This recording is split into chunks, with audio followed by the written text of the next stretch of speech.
You should be able to hear me, lovely people, and you should now be able to hear the staff, I mean the players. There is a bit of background music going on. Again, do your thing and let me know if it's absolutely raging in your ears or it's too quiet, etc. and I'll see what I can do. We're using Sirenscape or Sirenscape. So let's get it on. We'll go through the boring stuff quickly. Welcome to Heavyweight Gaming, Shabam. We stream on Tuesdays, Thursdays and Saturdays. We do tabletop. There is a few different parties. We do D&D 5th Ed tonight. We do Carbon 2185 on a Thursday, which is Cyberpunk 5th Ed. And we've just started Pathfinder 2nd Edition on the Saturday. You can see all that on our YouTube and our VOD stuff in our Twitch videos, which are here, left, right, wherever. Check our videos out. Yep. If you want to follow anything we do, look at the bottom. You can see Facebook, Twitter, YouTube, Instagram and Patreon. You can go there, find out what we're doing. We do silly little live videos. We announce stuff that we're writing or about to play and what we've got planned, etc, etc.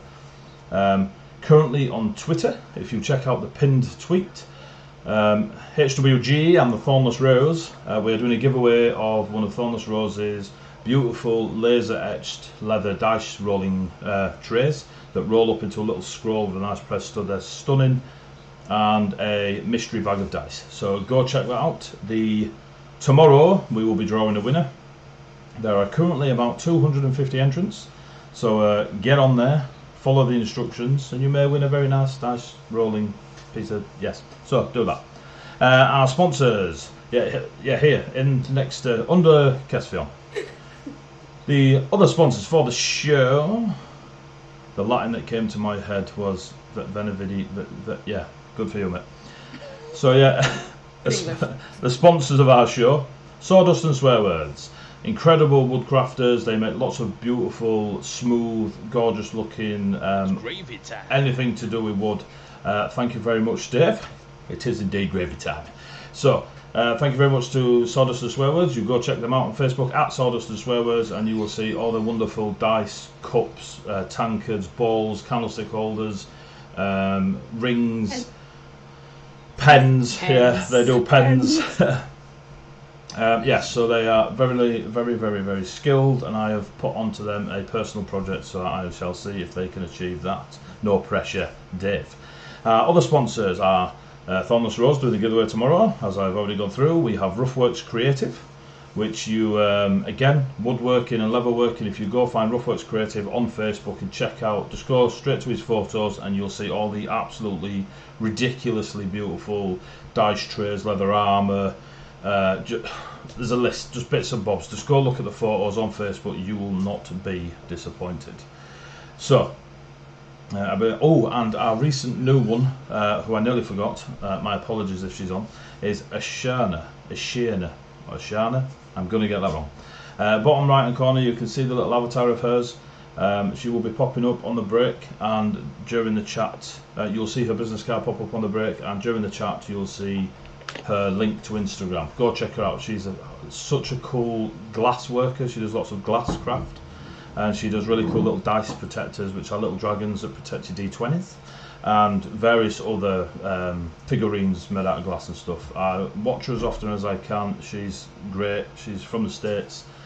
Just check her out if you get to. You'll see her Instagram pop up in the chat. Is that everything? Oh, we've got a Patreon page.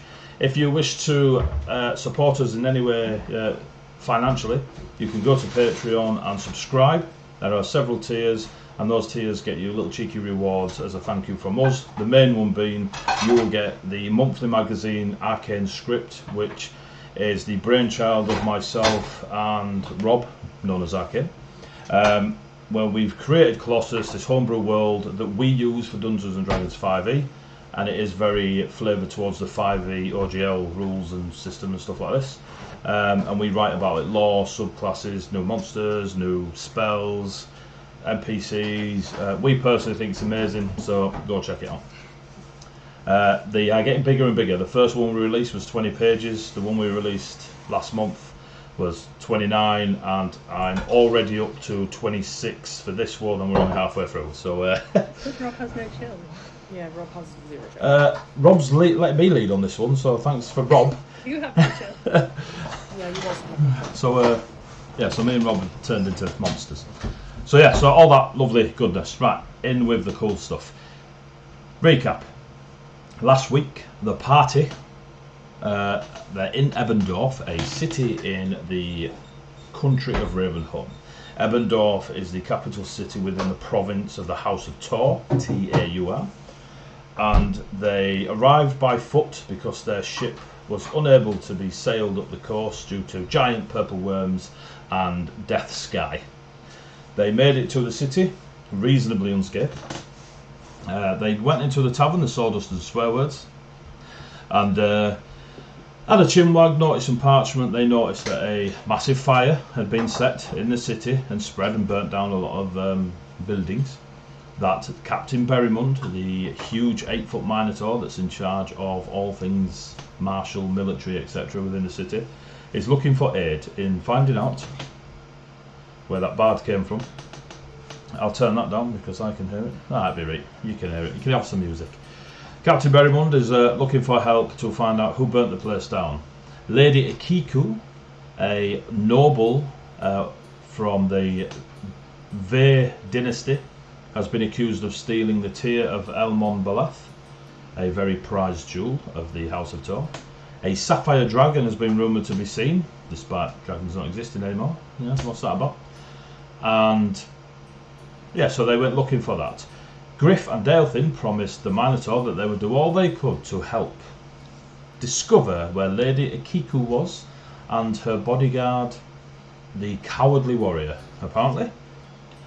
Xandria and Kesvion decided to, I say, talk their way onto the under house arrest ship.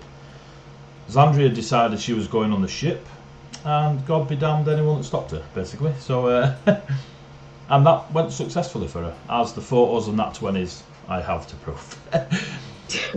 So, we left it with Xandria and Kesvion were on the Wandering Leaf, the ship of Lady Ikiku, and they talked to the first mate. The first mate was slightly surprised to hear that. So the first mate had told you that there was no ulterior motive for them being here. Xandria spotted the lie and politely requested that if they don't share the truth, they can't be helped. So the captain was called over, and the captain was on their way over as Ari had decided, you know what, I'm going to go check out this other boat over here. And the other boat was called the Black Wing. So Ari's on his way to the Black Wing. Kesvion and Xandria are about to entertain the captain of the Wandering Leaf. Daelthin and Griff have not long finished their conversation with a very large bull on 2 legs. So, What could possibly go wrong? absolutely nothing with a th. So, we're going to start with Ari. Yep. Okay. So, as you walk down the wonderful dock, I'm going to turn my background music down a little bit, because there is a bard strumming a lyre. There you go, that's better. So as you are walking down I've lost all, as you're walking down the pier dock towards the Black Wing, you notice that they are loading up rather than unloading. Obviously throughout most of the docks there's a bit of both going on a lot of the ships, but this one is very specifically getting ready to be sent on its way, or they look towards the end of their loading. There's less and less workers around the gangplanks leading up onto the ship. As before, it's a smaller ship, it's only a two-mast ship, and looks to be built more for speed and nippiness rather than the large 3-mast that tend to carry a lot of cargo. The people on there are all dressed in the fashion of Ravenholm, so similar to yourself, high boots, they have the frilly loose shirts and stuff like this. There is, I say frilly, but yeah, there's like 13 of you on the deck, but they don't, as you know, humans are the dominant race feature within Ravenholm. This ship crew looks to be made up of just a mix of anything. You've got Goliaths, dwarfs. You actually have a couple of elves. You know, there's quite a lot of humans, but you can see the dwarves, the elves, a few Goliaths, a halfling talking to a gnome. There's quite a mix of race on this ship.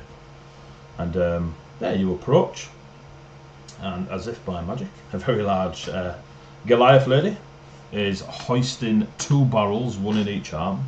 She is heavy set, big thick shoulders, big thick neck, quite clearly used for the heavy lifting around here. But she's barking orders to those around her and a lot of the crew. They're just listening, not in any fearful way. They're just used to her giving them orders and them obeying them. She has, which is very strange, or at least that you've seen of, the Goliaths normally have darker hair colour. She's almost blonde, and her hair's just loose, hanging down around her head and her shoulders. Her skin's very pale grey, like real pale, and you can see a few markings that could pass as tattoos just under where the shirt's moving around, where she's moving them and stuff like this. And the ink's got a strange blue colour to it rather than the black tribal that you sometimes see on Goliaths. Not all of them, but a lot of Goliaths tend to tattoo up. And she notices you. She sort of eyes you over to see if you look like one of her crew. Well, Matt. Hi. I was just wondering if you could give me a little bit of information. I know you're busy. But... How much you got? I mean, he'd know how much Doorman. What, that costing some information would be? Yeah. No, mate, I'm not answering for you.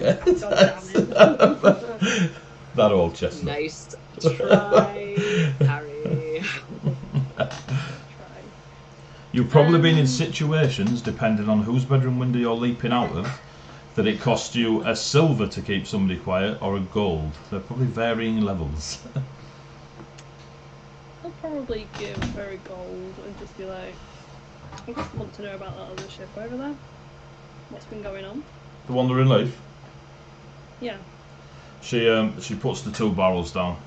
You 4, take these up there, and you see these 4 sailors come over and they get an end. They turn the barrels, get an end each, and the 4 of them take these 2 barrels up again, like struggling to like keep her balance to get them up there. She looks up, just shakes her head, comes over, sort of rushes her hands, rolls her head, holds her hand out for the gold. Passes it over. Cool. Yeah, has a little look at that. Not a bad morning. Yeah, it's full of elves. Yeah, I got that much. And what do you want to know?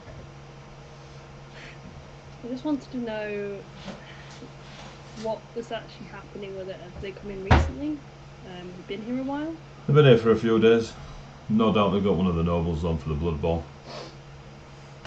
No doubt. More than likely. Have you seen any activity aboard that ship at all? Because they're quite close to you. They put him under house arrest, hence the gap. That's usually for something big. It's probably only the 2nd time I've seen house arrest in the last 10 years. Okay. Have you seen anyone coming or going at all? Anyone unusual? There's an elf that keeps trying to get to the boat and then disappearing again. In armour. Bit of a wounded warrior looking. Alright, okay. I think I saw them as well. Have you seen them again recently, or...? Well, the last few hours. Been kind of busy. And then just shouts okay. across just to encourage those that have stopped to kind of watch your two's conversation. Give the old, backhand, you know what I mean? Go on, get on with it. Damn it, you can't float your way out this one. I mean, you could try. Can certainly Not sure try. how God knows, like, she can crush you with a hand. No. And he'd like it. She's probably only a little bit taller than you. Not much. She's not like a towering giant. She's just a big girl. More the strength, I'm going to say it's more the strength. Oh, yeah. It's not the strongest of boys.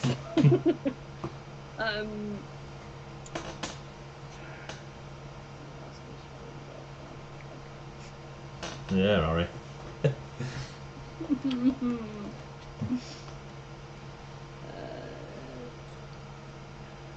Any other questions? Gold's quite a lot for questions. No pressure. The entire plot arc hinges on your questions, Harry. No pressure. Evil. No, I think that's everything. Thank you for your information. If there's anything else, I'm at the Sawdust. And Swearwords? Yeah. No, might see you there later. Us lot will be having a bevy before we bugger off tomorrow. Yeah, if you think of anything else, let me know. Well done, thanks for the goal. Right, you lot, up with this net here now. And she just walks away from you giving orders. Think of anything. Harry, brick wall. Walks away with a glass of wine in his hand. Look at that. Look at that. It's like, where did he get the wine? So, Dalefin and Griff, what are you actually doing? Like, you're further up into where all the cobblestone is and stuff, and all the shops and the taverns and all that palaver. You know, you can see down onto the dock area where you saw the ship before, like the little people, because they're far away. And you see the two colourful siblings walk across the killing ground to the elven ship. But you don't see any sign of Harry. Gonna look down at Griff. I seem to have that pretty much covered. Shall we go see Scene at Crime? Seen it, crime. That's absolutely brilliant. Just gonna head off towards what was the name of the tavern? It was the Cave of Bats, wasn't it? That was The Cave of Bats, yes. All right.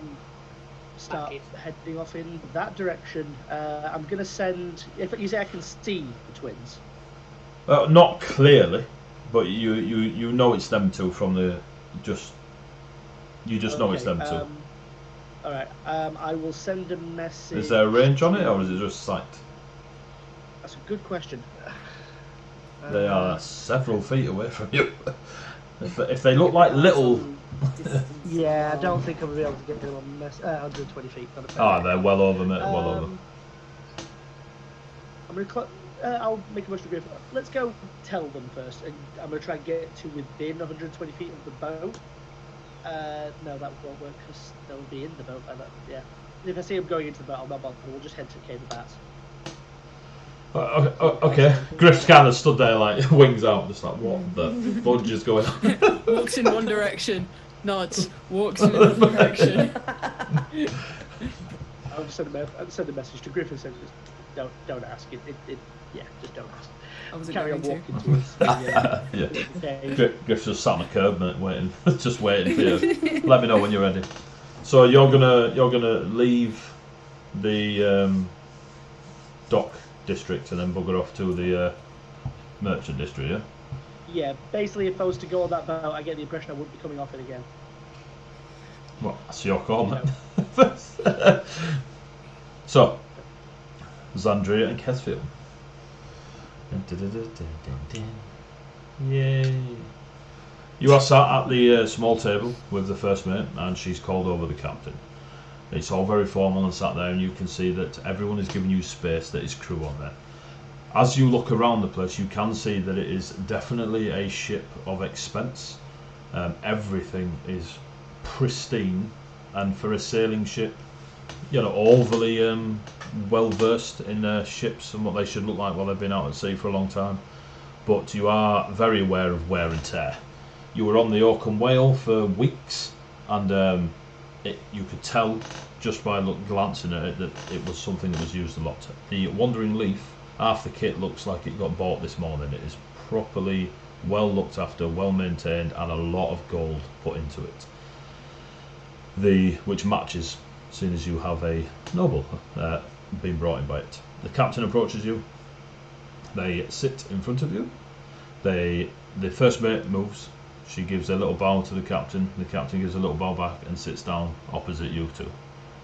He removes his gloves and puts them on. Very nice leather gloves. Puts them on the table in front of him very nicely and almost perfect, so they don't look out of place. And then he puts his hands on the table, not his elbows. Puts his hands on the table. And hello, I am Captain Satoru. Pleasure to meet you, Captain Satoru. My name is Zandria. This is my brother Caspian. And you hail from Sarut, I believe. Correct. My first mate informs me that you wish to help my lady. Yes.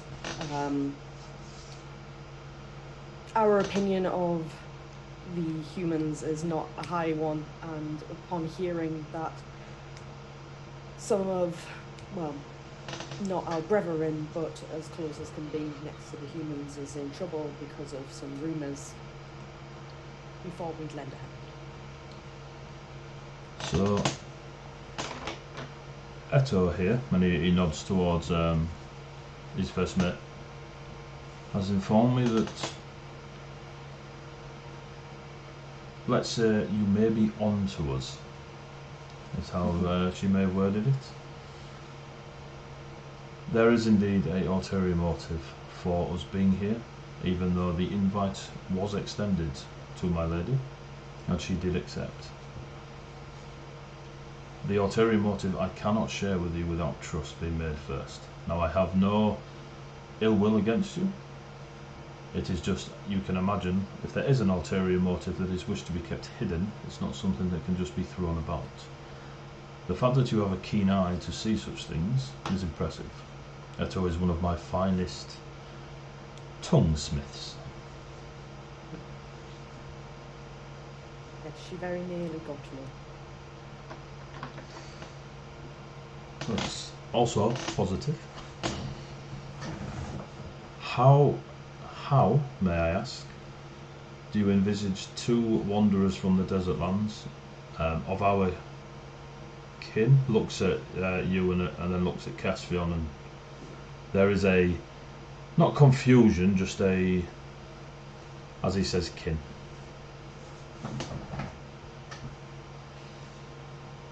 How do you envisage helping those of the Vey dynasty? You will already be at a wall. The fact that you are not human. Those of Ravenholm are, as you can, and he sort of just gestures to the docks, and most human.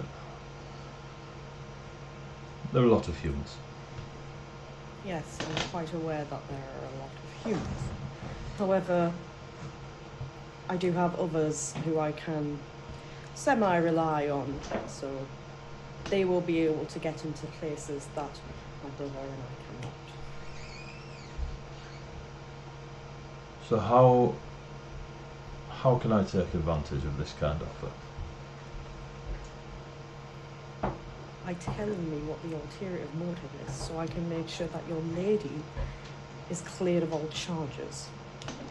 Or at least, if she did commit the crime that has been said, find a way to get her out of here. He raises one eyebrow. The ulterior motive is very much tied in with her, with the accusation upon her. It is not strictly inaccurate. More retrieval than theft, I would say. You see, as you incited Eto quite successfully, you can read her like a book now, and she's nervous and trying to keep posture, as the captain is just, yeah. So this would be in regards to the tiers that we mentioned, correct? Yes. And was this retrieval for herself or for someone else? It was for the dynasty. Do the tiers belong to the dynasty? Yes. Inside check. Cool. Just to be on the safe side. Kids.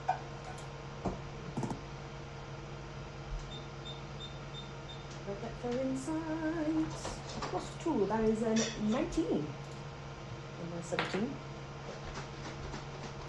Satoru looks honest.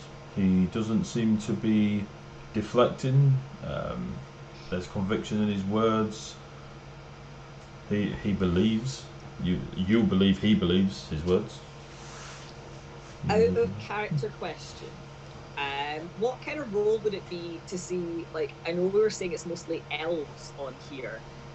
Does he look elven or does he look Eladrin elven? Give me a perception check.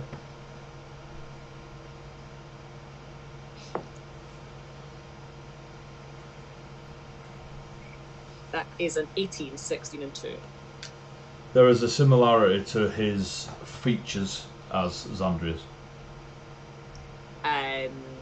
Then Kess is going to kind of pipe up from where he's mostly just been watching this more like a tennis match between the two of them, because he's like, it was, but the thing with, like, it's too much double speak. He's like, and he's just kind of he's going to ask, did it belong to the dynasty before they took it back? It has always belonged to the dynasty.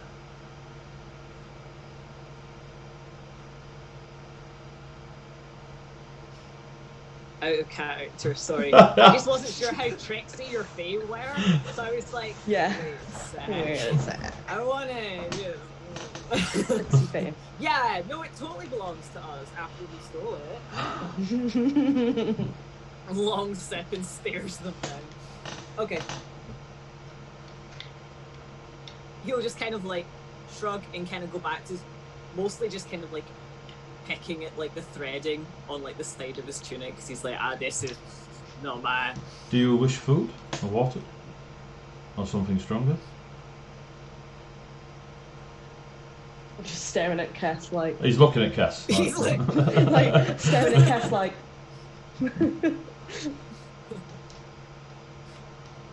pointedly making eye contact with no one on the boat. I'll take that as a maybe. So, Xandria, you said. Correct. I've answered your question. How can you answer mine? How can I take advantage of your help? I'm not sure if I will be able to board this vessel again. I'm or impressed I you may made have it this already far. I may have already used my one intimidation on the guards below. I will try and keep you and your first mate as up to date as possible.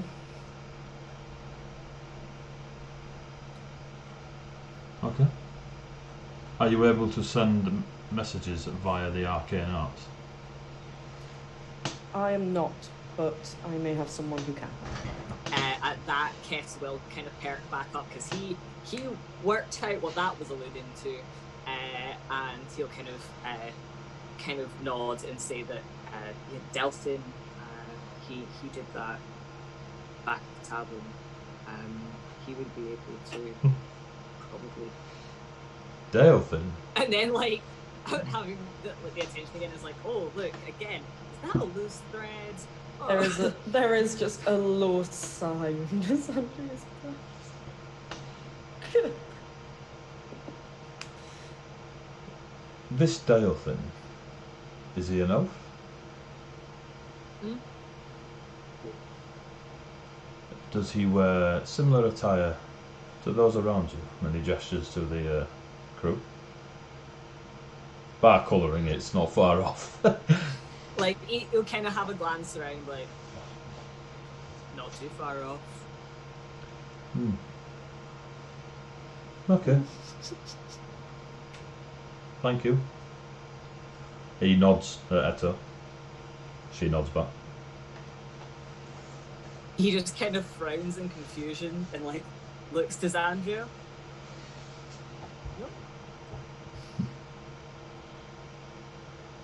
So, Captain, Yes? like I have mentioned, I will try and keep you informed as best as I can. If the tears belong to the dynasty and the lord and lady of this land had taken them from the dynasty, then rightly they do belong back with yourselves. Agreed.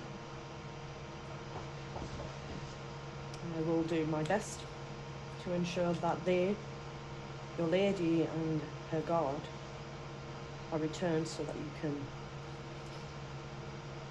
make an escape, shall we say.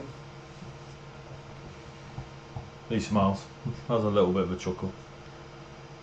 If you are to send messages, please send them to Eto, not to myself. Of course. Now, I have a ship and a crew to make sure runs smoothly until our ladies return. So if you would excuse me, Eto will deal with any further questions you have, but I will give my trust for the immediate future. Please do not throw it away. And Captain Satoru, will head back up onto the third decking and start conversing with a group of the sailors there that look like they've got important things to say to him, and he's calming them down. And Eto steps forward. She's very formal. So, are you staying? Do you need refreshments? Your guard did not say. Thank you for your kind offer, Eto, but I believe our time may be up. I was only granted an hour to do my interrogation, and I am pretty sure they are going to ask if I got anything out of you. So we'll just pretend that the answer is no. Okay, well, good luck. Yes, feel free to, whoever's sending them, to send me the messages, and on your behalf if you can't do it yourself. Okay. A very good evening to you. Cass. Yeah. So you disembark the ship. You walk down you walk down the gangplanks. As soon as you hit the dock, the older guard that let you across originally walks over. He lets you get away from the ship first, and then he walks over. A few of the guards look a bit eyes on. He walks over. So, any how'd the interrogation go? Well, they're stubborn as mules, but easy to terrify. Did they tell you anything about Lady Akiko? He almost spits the name. Not a great deal other than she was here for the Bloodborne. They don't know where she is. Unfortunately, my threats did not get through the way I thought they might. However, they may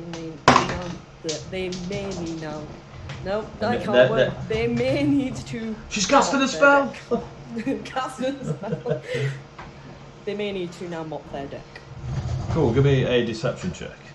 With advantage. Because I'm a bitch.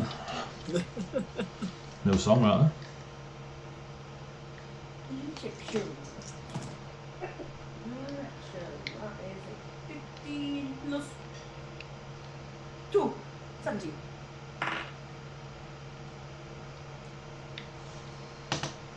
17? Cool. 17.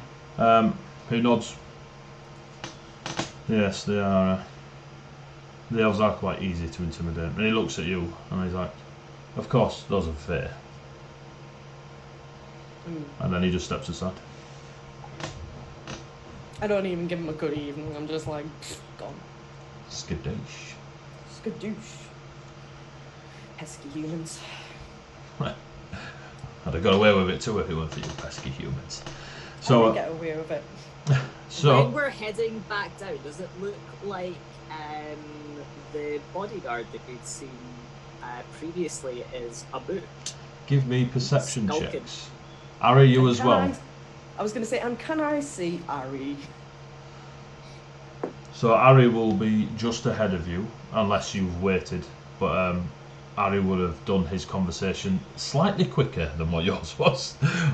If there is a nearby rock, I would like to throw it at his back. I'm going to say that I hope I can't see him because I do not roll well. What did you That get? was 11. Cool. You see no wounded falcon helmed warrior anywhere. What did you get, Zandria? I am glad of that. What did you get, Zandria?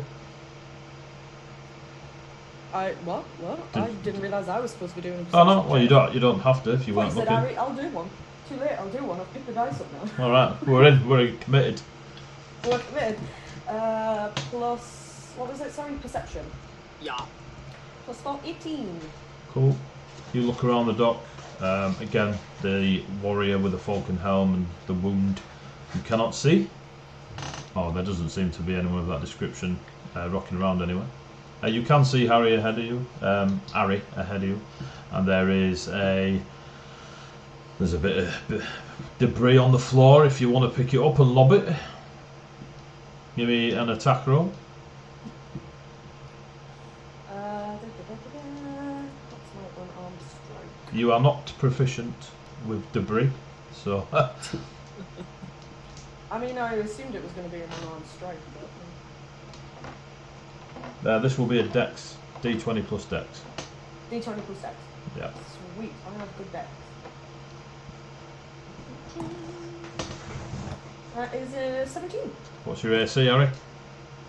Okay. The bit of stone flint on the floor, you lob, and it hits you in the back. Harry. Takes 19 points. No, it's alright. Babish! Yeah. Down you go! You turn around and you see Zandria and Kesvion. I just motion with my Eyes.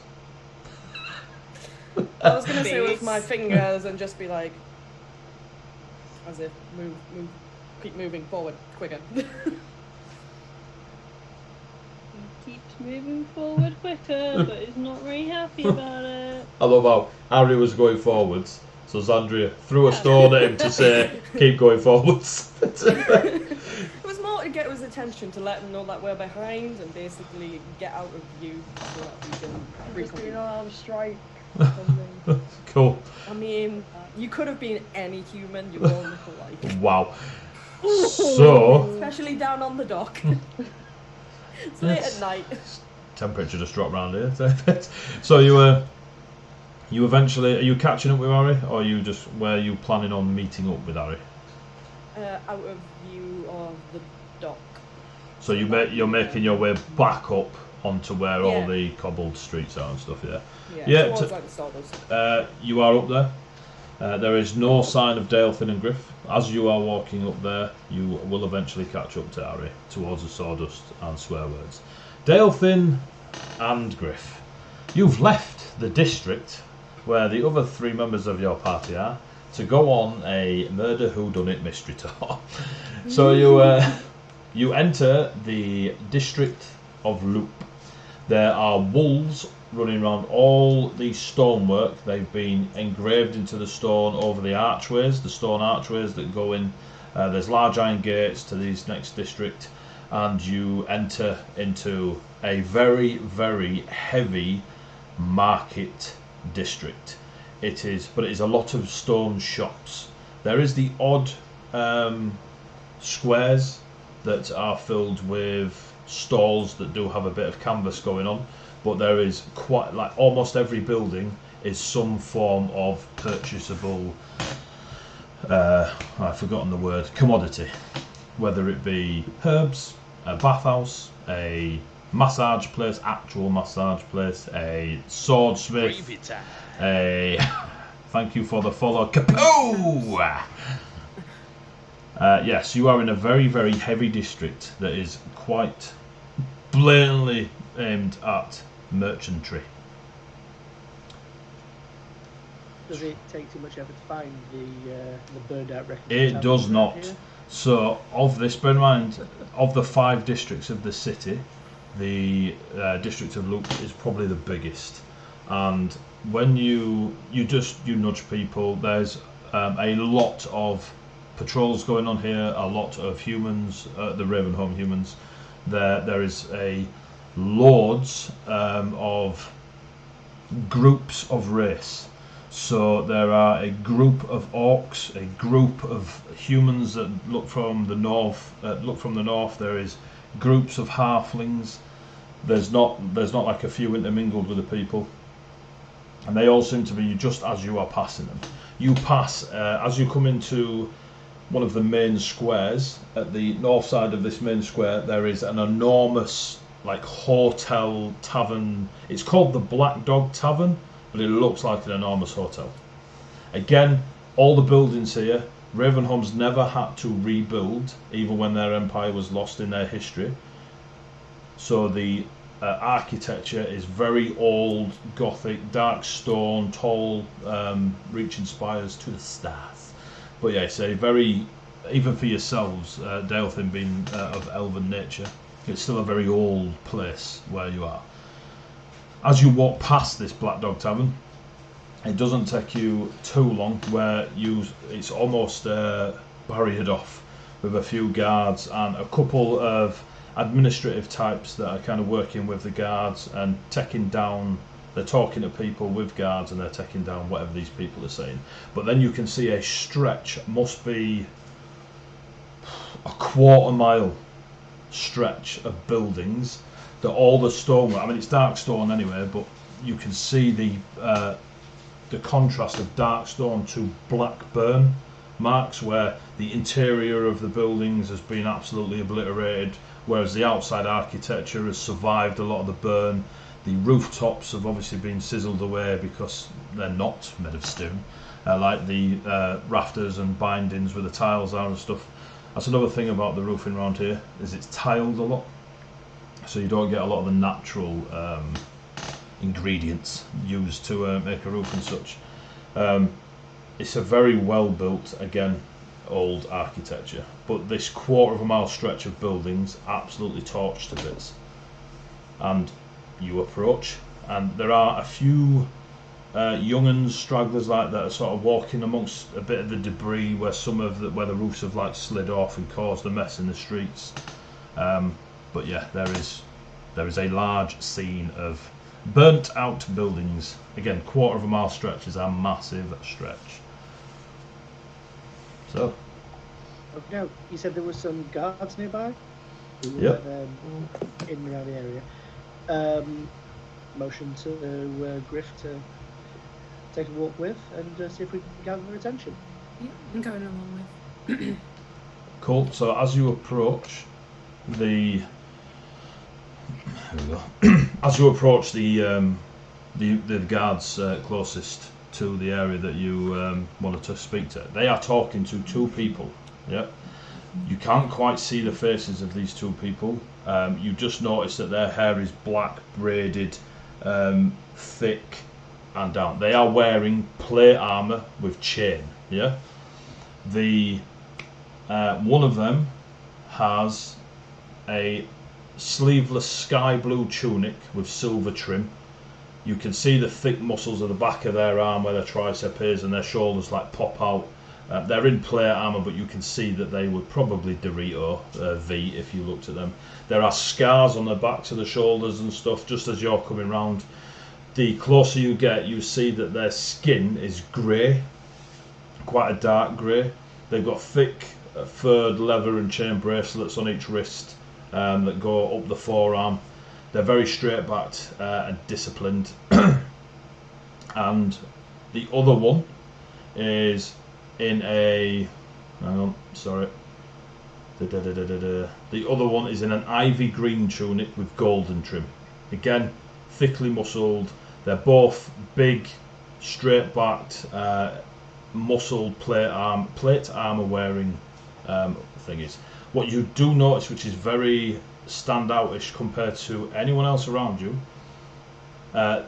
the one in the blue, in the sky blue, has a grey axe on their back, but the blades of the axe, as they're like half moons, the blades of the axe are made of stone. Yep. Yep. The one in the ivy green has a great sword on their back. Again, the blade is made of stone and has a more squared off shape to it, like a very long rectangle, rather than a standard to a point sword. Okay. Do they look like they're from anywhere particular? Would this as you move round to catch the eye of the guards, you now see their facial features. The one in ivy green is a male grey-skinned orc, and the one in sky blue is a female grey-skinned orc, and they share very, very similar features. Like, they could quite possibly be twins, but that if not, they are definitely related. There is a thick wooden painted red holy symbol on the chest of the female Greyhawk. Anything I would recognise? Give me a religion check. Just drop my dice on the floor. I'll get a different one. Oh, that's not going to be good, I don't think. I rolled an 11 and I get a feeling I have a -1 to religion from them. Yeah. So that's a 10. Shut up! So other You than say it, nothing. other than it being a wooden, like draconic looking image painted red, there you can't. There's nothing that's from back home, and you don't know enough about the outside religions to piece any of it together. That's cool. Dalefin, actually, you're with Griff, aren't you? You give me a religion check. Okay, 2 seconds. Yeah, I rolled a 3, so no matter what the pluses are, this isn't going to make No, it's a red wooden thing hanging off someone's neck. legit. And they are talking to the guards. The lass, she's been quite aggressive in wanting to be allowed to leave the city. The guards are way above their pay grade. You can see straight away from the way they're acting. They're just trying to do their job, but these two clearly off station are demanding in a way that they should be heard when they demand things. You are now in eye shot of all of them. They don't like give the "Do you know who I am?" and reveal their names by any chance, do they? If you sit and listen for long enough. You feel it's at the point of the conversation that bit has already happened. Fair play. Both of you give me perception checks.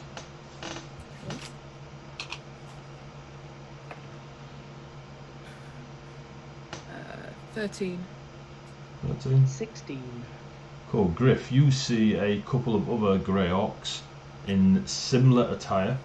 There is a mix of some in ivy green, like robes under their armour and where the gaps are in their armour, and some sky blue around the place. But you just catch them now and then. You're 16. You will see similar. But you will also see a young orc lad that is not far from the female orc, and he's a young'un. He's in the same sort of attire she is, with the robes and such. His armour is chain and leather rather than plate, and he has a long sword that is a steel longsword on his hip, and he's just standing very well behaved, not far from the female Greyhawk. Okay. Just give Griffin nosy down. Again, message just to save on time. Do we want to get involved in that, or just let it play out and then talk to the guard? Might be worth getting involved. All right. Sounds good to me. I'm going to start walking towards the guards. They see you approaching. Elven in nature, they see the Kenku and they're like, these three guards, bless them, they're not having a great day. As you approach, the female Greyhawk, she is not as tall as Captain Berrymund, but definitely gives a presence of being the largest one of you all there. And the male Greyhawk got a bit of a smile going on. They have the tusks of orcs that stick up from the lower jaw. They have the strong jawlines, cheeks, foreheads, Neanderthal in it, and their hair is jet black and braids, just so many braids. The guards, can we help looking for any reason to stop talking to these two Greyhawks? Hey, yeah, just spoke with Captain Berrymund. Me and my sergeant here are here to investigate and see if we can help find some of the cause to the fire and potentially find out and do, well, your jobs, really.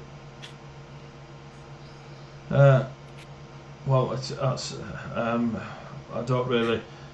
And then the last she says, you won't get anything out of them. Their incompetence around here is disgraceful. If this happened back home, you'd be executed for being incompetent. And the male orc is like, calm down, sister. All right, just breathe. Okay, just go for a walk. I'll talk to the guards. She's like flipping imaginary tables. We've been here for a week. I want to go home. It's nothing to do with us. The guard is like, yes, these know. You could talk to these. They will help. They were here when the fire was started. They could help you with your investigation. What's that? We'll be right over. And then the 3 guards walk off. Just gonna watch their backs as they head away. Nobody shouted, them 3 guards. Look down to my elven clothing, look back at them and go, just turn to the orc. If I was here to screw things up, I could do literally anything to this crime scene right now. They suck. They do. And I just want to hurt them. She's kind of just pacing now. And you can see she's clearly riled up. And every now and then she grabs the red dragon symbol around her, like that's hanging from her neck. And her brother, you assume from calling her sister, just looks at you two. Don't mind my sister. She's a little bit hot-headed. I'm not hot-headed. They're just useless. I stand corrected, sister. It's fine. It's not the first hot-headed sister I've met in the last couple of days. He raises his eyebrow. Did they say you were here? You have any idea about this? Sorry, Dalefin. Nice to meet you. Pleased to meet you, Dalefin. I am Sir Alexander Kotova.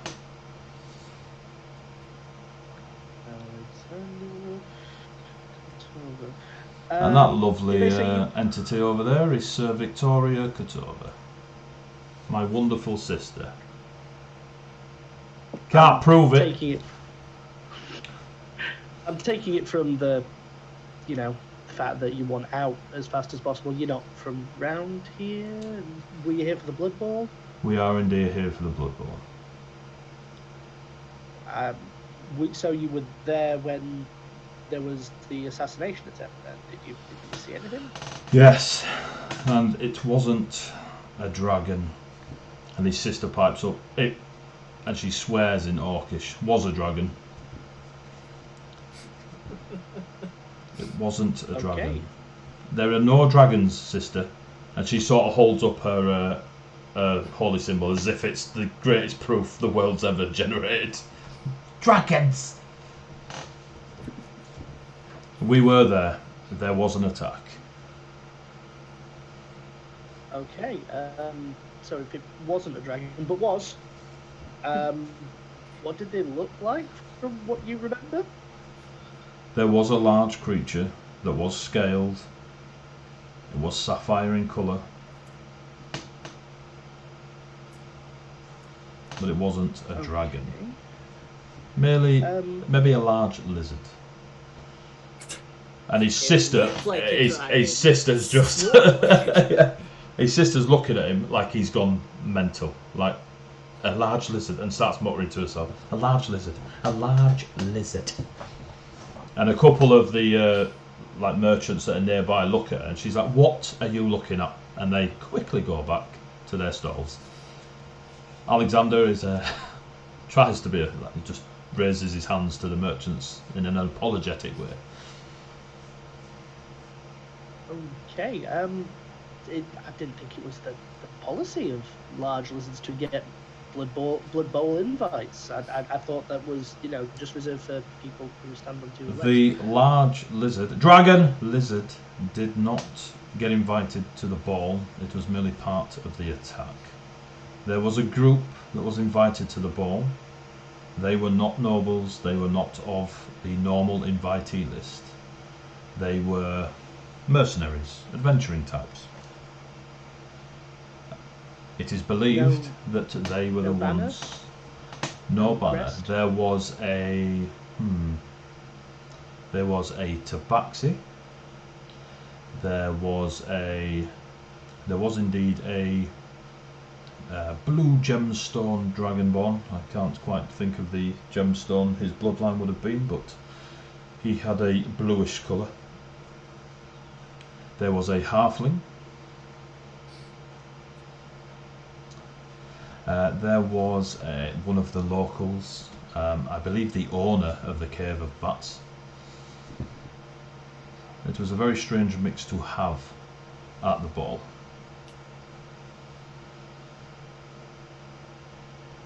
That is quite an eclectic bunch, I won't lie. They said you were here when this place was burned. I'm struggling to connect the two, you see, and I'm just wondering if there's anything you can offer that would connect the two. If he points across to the Black Dog Tavern. We were staying there, as most of those invited to here do.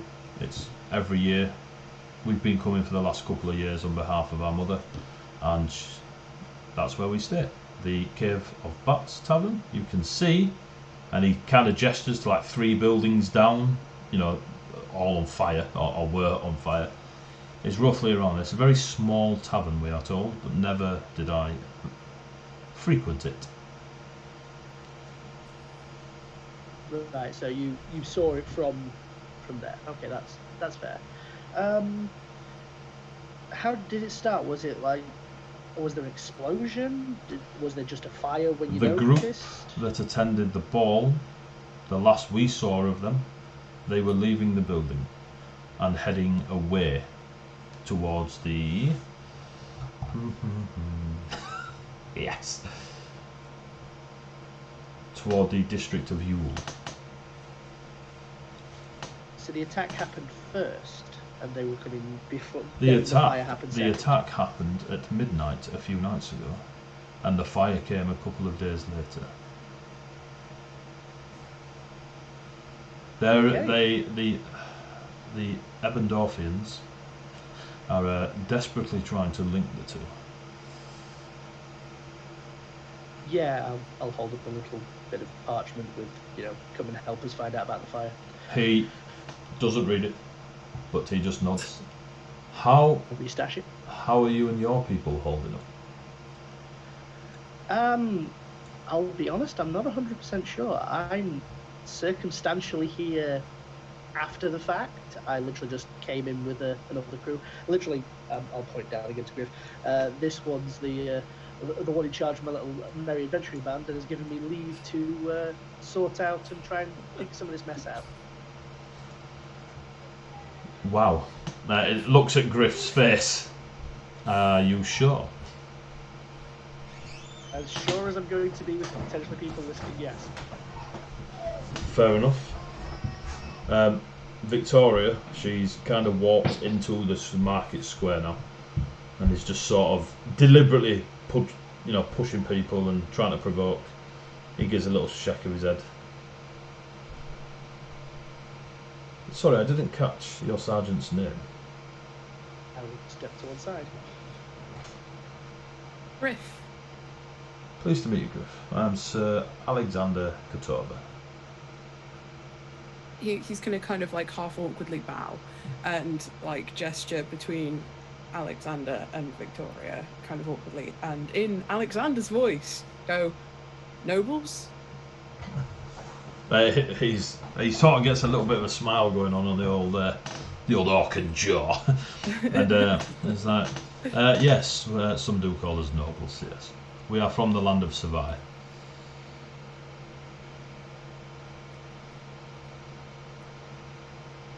He's taking it in.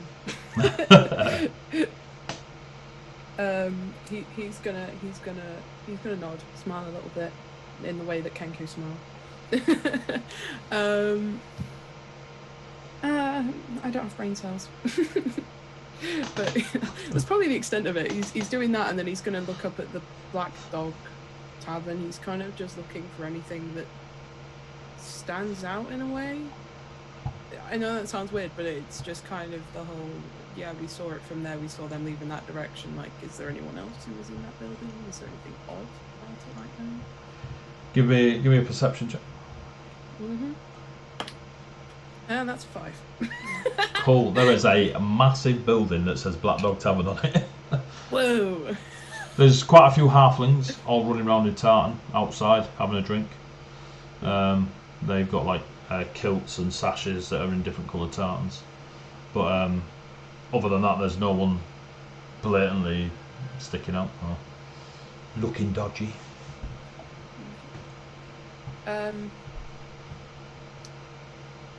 He's gonna furrow his brow and kind of like tug on Delphin's sleeve. Message, yeah. Should we ask about Lady Akiku, or are they not the right people? I'm going to shrug and just turn back to the guy. Forgive me, my captain has many weird and mysterious ways of communication.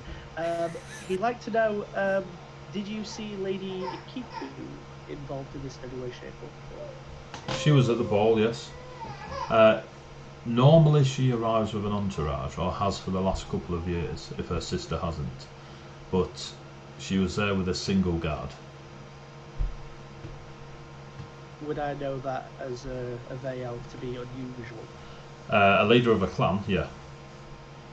Outside of Ve, it's rare that the top honchos would go with an entourage. For example, you've seen Lady Akiko in Ve, never mind going to different countries and such, with about 12 that you are aware will be highly trained in some sort of slavery. So for Lady Akiku to attend somewhere that is, 1, in foreign lands, 2, a long way away from home, with a single guard, does seem a little bit odd to you. I will voice that seems, I mean, just that doesn't seem right for most people normally going to these things. I hear they're large sort of intrigue-based affairs where anyone's cup could end up with anything in it. Where would you show up? There is never any fear of anything being placed in the cup when in the presence of Victor and Karina. They are very proud of their physicality. This ball is merely a demonstration of their physicality. They have no need to stoop. If they truly wish one of us dead, they would just approach us and attempt to kill us. I somewhat respect them in that way. It's the polite way to do it, I suppose.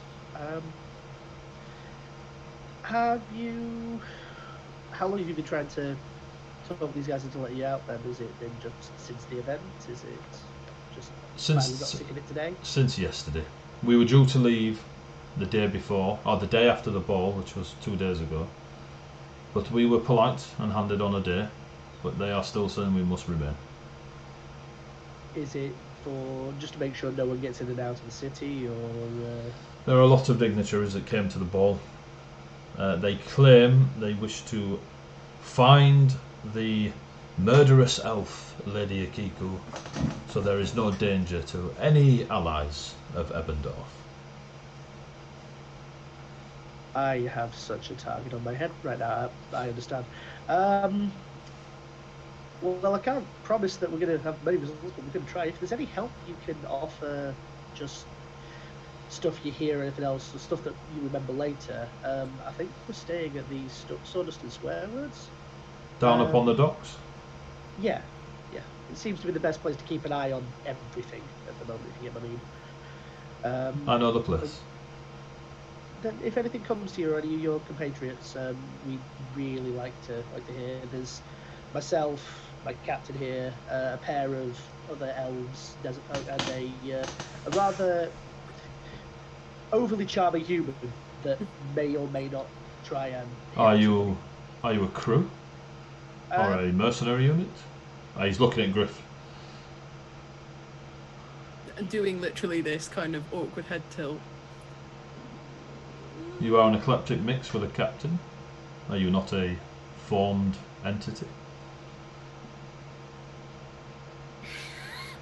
Okay. That if it was vocalised. Okay. To each their own. Door sound. We're working on it from the thing. This is like mission 1. Okay. We'll get to having a .9 later. Okay. Well, if I can't help you any further, We better get looking at this crime scene then. So thank you very much. Not I'll a offer a problem. traditional bow. he just puts his fist over his, like, across his chest. Stay safe. Natasha, we're going, and then you notice that there is a younger female orc dressed similar to him with his ivy green and gold, and she's in chain and levers as well, and she's got a steel sword. And them two walk off. You notice that his sister, with the young lad in chain and leather, you can hear every now and then Dragon and her kicking off and just shouting stuff in Orcish in the middle of the market square, and there's a bit of a circle forming around, as in space, a circle of space. Just watching them leave, I'm just going to message Griff. Is there something about twins, siblings, or something I just don't get, or any insight? Literally any. In your own voice, just smile and wave. And that's out loud. He's not even messaging that back. He's just a smile and wave. So while you are searching the rubble, give me investigation checks and remember the number, and we'll come back to you. Kesfion, Zan, go on. Predominantly going to let Griff do the investigation check. I'm going to start up a ritual to detect magic. Okay, so you do that, and Griff, you roll an investigation check. We'll come back to you. Okay, so keep remembrance. So Kesfion, Zandria, and Ari, you have caught up with each other. Are you wanting to talk in the Sawdust Swearwords or on your way to the Sawdust Swearwords? What's... I don't know, I already know the answer. I was going to say, what's quieter? Probably the street. You do have a room, or could possibly get another room. No, I don't want to ask Ari to do that. That's something in between. So so then you catch up to Ari before you get anywhere near the Sawdust Swearwords. So you are walking along, unless you pull off to the side. I would say we probably pull off to the side so that we're not in the middle of the street, but we're not making it obvious that we're trying to, be sneaky. Yeah. Okay. They'll probably just stand to the side and occasionally glance at things that are going on. Okay. You are stood to the side.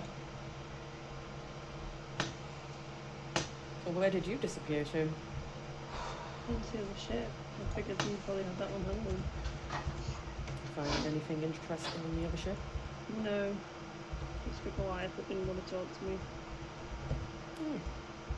Smart person. Anyway. What did you find out? A lot more than you did, but that's not surprising. You're human. Turns out the lady was there for more than just the ball, but I'm not 100% sure that the captain was telling me everything. Something seemed off.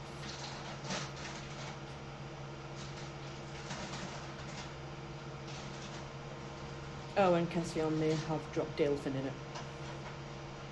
What? Oh. Yeah, Cass, I don't think Dalefin wanted them to know that he was here. Then he should have said. The fact that he didn't want to come to the ship and deal with this himself spoke levels. You gotta tell me this stuff before. Otherwise, I just go and. It's fine. I don't imagine they're going to do too much to him. I don't know. I don't know what his story is, and quite frankly, I don't care. But they now know that he's here. Don't know if that's a good thing or a bad thing. I'm gonna guess maybe a bad thing. Well, you promised them that we would use him to send a message to them, so... I promised that we would use somebody to send a message. I didn't want to give their name away, nor did I want to give the names away of anyone else in this little ragtag group of adventurers. It's bad enough that they have our names, but I didn't want to give a fake name. They probably would have found out somehow.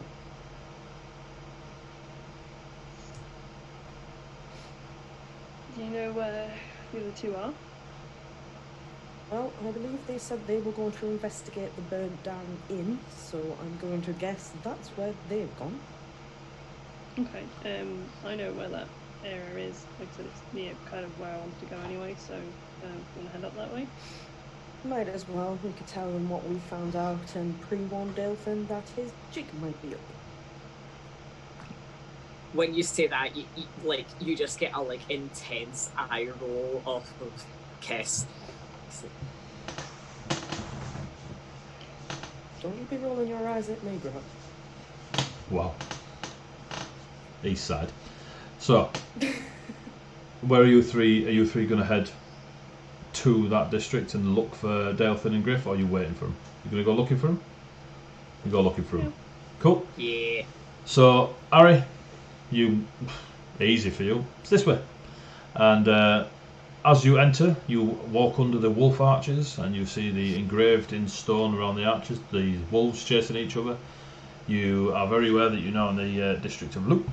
You see the same things that Delphin and Griff saw. It's a very heavy populated merchant district. Every building, very old, lots and lots of shops.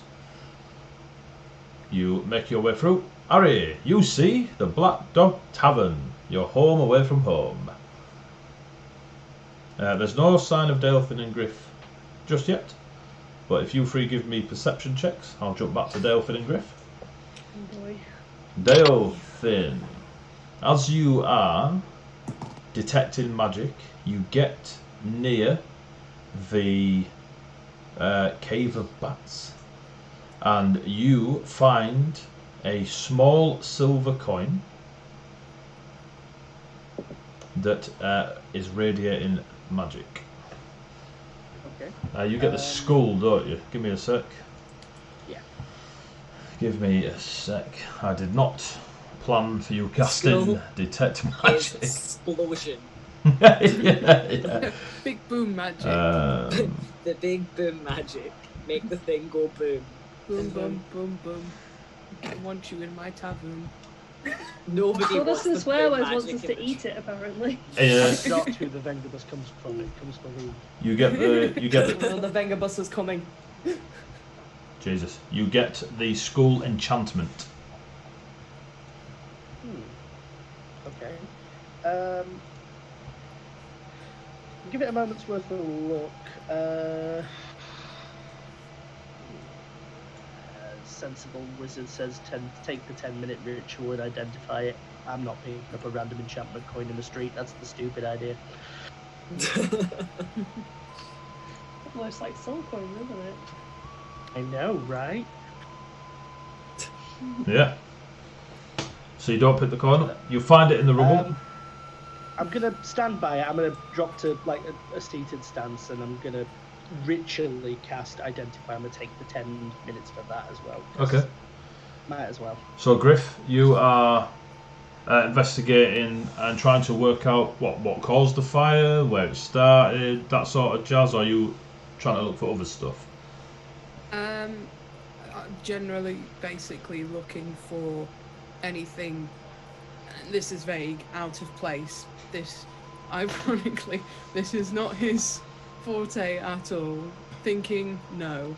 If you want to know what the roll was, I rolled a 7, -1, it's a 6, which is accurate. So, there's rocks. And it got burnt. You walk past the Cave of Bats twice before Delphin points out to you, it's this one. Yeah, that's about right. Xandria, Harriet and Kesfion, what were your perception checks? 17. 14. 18. Cool. You all see Delphin and Griff a few buildings down on this, again, quarter-mile stretch of burnt-out buildings that you can see before you. You go from really busy market, just turn ever so slightly and just see a street of scorched stone buildings a quarter of a mile long. And you can see Delphin sat sort of uncomfortably on top of some of the rubble in a meditative state. And you can see Griff looking up. Up? Well, you ain't looking down, so. Well, no, I was going to say I'm going through the rubble a bit too meticulously. I'm definitely not going to find anything of use, but I'm just kind of like, rock, it is burnt, yes. Yes. Rock is also burnt, yes. Burnt rock. Many burnt rocks. So Griff is looking at rocks. Yes. I'm very good at looking at rocks. The guards immediately around you seem to be again talking with several orcs. Do I recognise any of the orcs or what they're wearing? You recognise Sir Alexander Kotova and Sir Victoria Kotova because they were staying at the Black Dog. So you know that they are nobles, and you've heard, and you sat in the bar on a night. You also know that there are people from Etoria, people from the Towan Highlands. So there's halflings from the Towan Highlands. There is some Etoria are they're human-esque. There is a few of the Goliaths from the Pride Mountains. One of the Watchers of Ravenholm, who are a small selection of shepherds. Like their deity is known as the Shepherd, and they kind of walk around, and they're a little bit over the top good and nice. You are aware there are Dragonborns staying in the Black Dog Tavern. It's pretty much been full, and always is around the time of the Blood Bowl, with the nobles that have been invited on their entourages. But you definitely would have heard the names of Alexander and Victoria.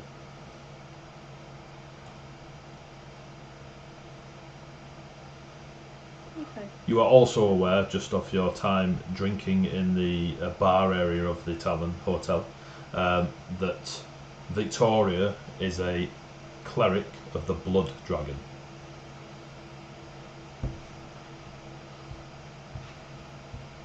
Just from Eowyn and such. 3, 2, 1, go. I mean, kind of takes a look at the burnt to like nothing kind of like street and just like, that takes a lot to do that. Those buildings have been there a long time. It's a lot of fire.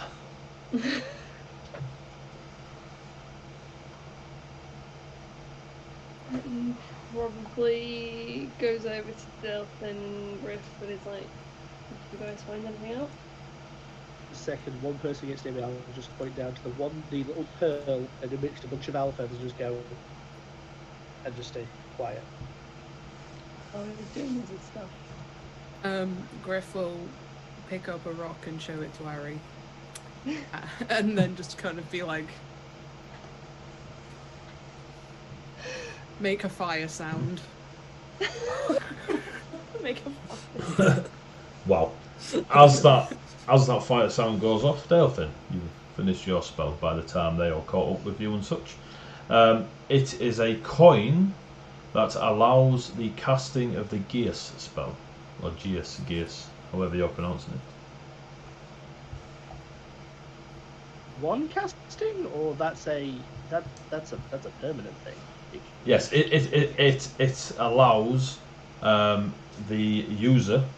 It's got a signature mark on it and cannot be attuned to anybody else but the creator of it. Oh, thank Christ. But yeah, it allows them to cast Geas on a target, as if by the 5th level spell. Okay. Does it have a maker's mark on it? It does not. It is just a smooth silver coin. Okay. Just going to take a moment to look at it, and I'll put it into the pouch for now, and then just sort of stand up. Sorry about that. Wizard stuff, yeah. I'll tell you more when we're not in the middle of a burned down open tavern. You notice that the guards are watching you, but none of them are interfering. Yeah, fair. Find anything, Griff? I will pick up another rock. and then shrug my shoulders in a very similar fashion, kind of looking a bit sad about it, almost like I wish I could find more, but I don't know. Which of the has everyone else come to this point? Is it just Harry? All of you. We followed. Yeah, you're all there. You're all there. Right. Seen the crime, thought we'd get a decent look over it. Feel free to dive in. Dalefin. That's a loaded tone. Yes, it is. Just out of general curiosity, how well do you get on with Lady Akiko and her clan? Never met her personally. I studied under a different clan run by her sister. But I don't think it's a negative, not having met her. If I'd met her, it would probably be negative on her to me. Why? Just out of general curiosity. I would like to roll an insight check. Can I roll an insight check? Because that just sounds dodge. Yeah. Zandria, roll a... Kess is really interested in checking for rocks. Don't roll anything. Don't roll anything, Zandria. Don't roll anything, Zandria. That's an 8. I'm looking at rocks. That is a 16. I'm helping Griff. Yeah, it's not like Zandria's not telling lies. He's got a popcorn out. I'm just going to raise a brow a little and go, okay then. You're not on the run from anyone, are you, from your lands? You've probably seen me be really sort of happy joking at this point in time. At this point in time, Death was going to go deadly serious. Not from anyone on my lands, no. Why? You are now.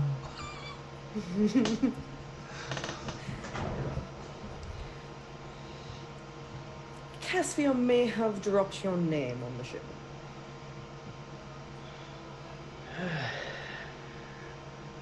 It was an accident. He was not aware that he should have known. It's fine. It's not something that's... I'll tell you later, but it's not something terrible. It just means I have questions that I probably need to answer if I ever get caught or picked up on, which I'm probably going to try and avoid, just so we're clear. Yeah. Either way, rubble. I'm now going to just avoid that conversation and go into the rubble and start looking. One more thing. Nope, in the rubble. I got a 15 to check the rubble. Woo! So they're quickly just looking between a couple of buildings.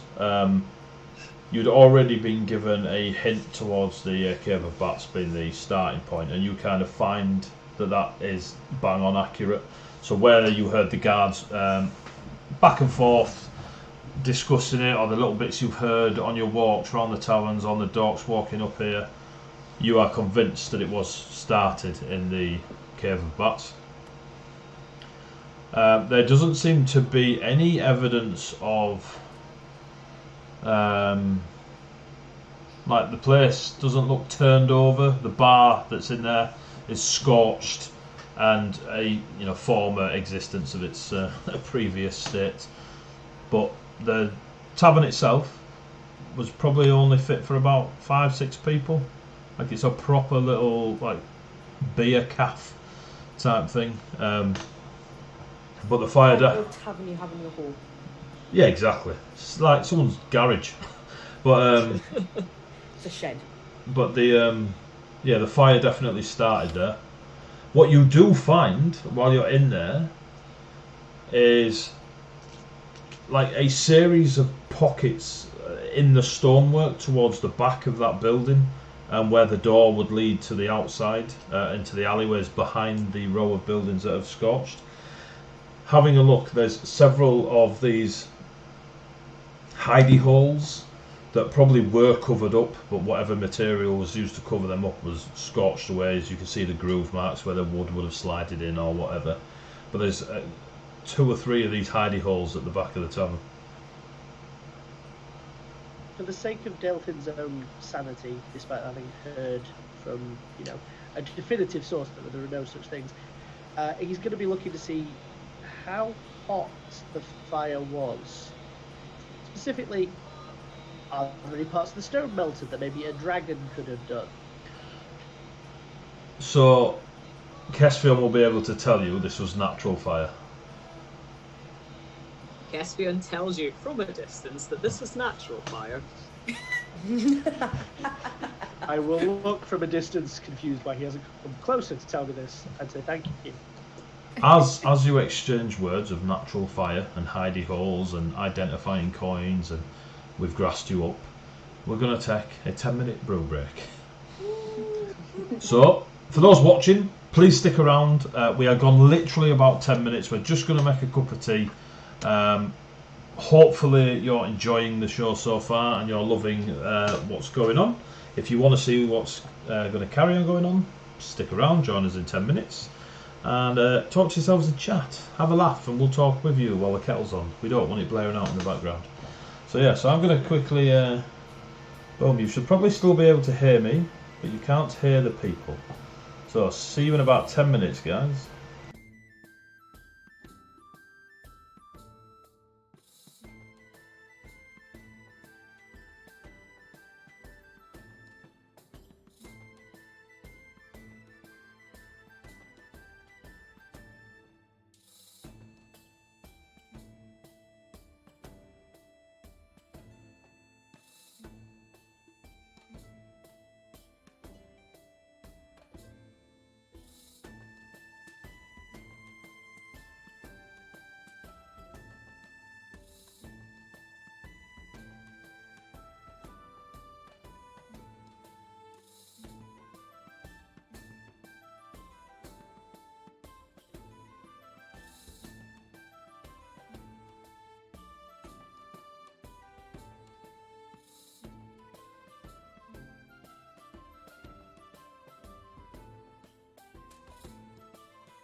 she's having a paddy. Right, we are back. Hello, viewers. That was a bit weird. Welcome back. A wee bit scary. Welcome back. We just before the break, the party are currently investigating the fire in the district of Loop, the district of Wolves, known to some. There's a heavy merchant district in the city of Ebendorf. A quarter of a mile of this street was set ablaze from a fire that looks to have started in the Cave of Bats. So, 3, 2, 1, you're in.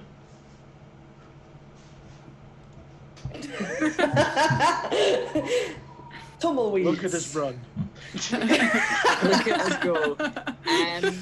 So, Rocks. you're saying that Kess has found these little hidey nookies? Yeah, at lots of the them. back. Yeah. Like, just an absolute butt ton. There's about 6. About 6. That is like half a butt ton. Does it look like there was anything inside that was like? Yeah. There's or- definite remains or residue of parchment and wood, and Could I inspect the residue? Oh, is it parchment? yeah, there's bits of parchment, bits of wood. There's nothing arcane about it. Oh, not that he would know anyway. No, it was more just a pokey poke around. Ari had said that he was familiar with the place, hadn't he? Yep. And he'll bop his head up from wherever he's been rummaging, trying to find stuff, and meerkat to see if he can kind of see Ari. You do indeed. And he'll just kind of shout Ari and just kind of gesture. And the slightly nicer sibling wants me, right? Cool. Wanders over. You knew this place, right? I knew of it. I went more in the Dog Tavern, but I knew it was here. So you probably wouldn't have known what was in all these. And he kind of gestures gestures to all these little ducats. Give me a No, I mean- D20 roll and add your rogue level. Interesting. Suspense is building. Well, 17 plus 3 is 20. Boom! 30-20. That's how you. Some people in your profession, or with your skill set, would use them to pass along messages and jobs awaiting payment, etc. As you know, the tavern was used for such things. Having the little hidey holes near where the bar is probably means that the owners of the bar use these hidey holes to do secret contracts, etc. stuff. Yeah, there was quite a few folk that like to use this place as not entirely above board dealings, and that would probably be where they'd put all the bits and bobs ready for that. So you think that might have been why it started here then? Possibly. It's not got the best reputation in town, to put it that way. There's some definite But is it mercenary types. Did you know the name of the guy who ran it? Marcus. It was a human called Marcus and a Black Panther tabaxi called Kubalai. Kubalai was from a place called Nabat in the lands of Surut, whereas Marcus was a local of the city. Yeah, it was Marcus and Kubalai. It was Marcus ran the place, and Kubalai was tabaxi. Baxi. Don't suppose you saw you've never seen a dragonborn and a halfling working with them, have you? Plenty of dragonborns around here, mate. Blue, gem scaled. Harry, Dragonborn are rare around here. Recently. You said there were black dragonborn in the So tavern. yeah, so in the tavern, yes, because of the ball, but normally not so much. Okay. So you're wrong and right. Look, I took what you said earlier. I wrote it down. Okay. The last time you saw Marcus, he was indeed having a conversation with a bluish scaled dragonborn, a halfling female, and a dark elf with real dark nightshade blue skin and whiter than white hair. That is the last time you saw them talking.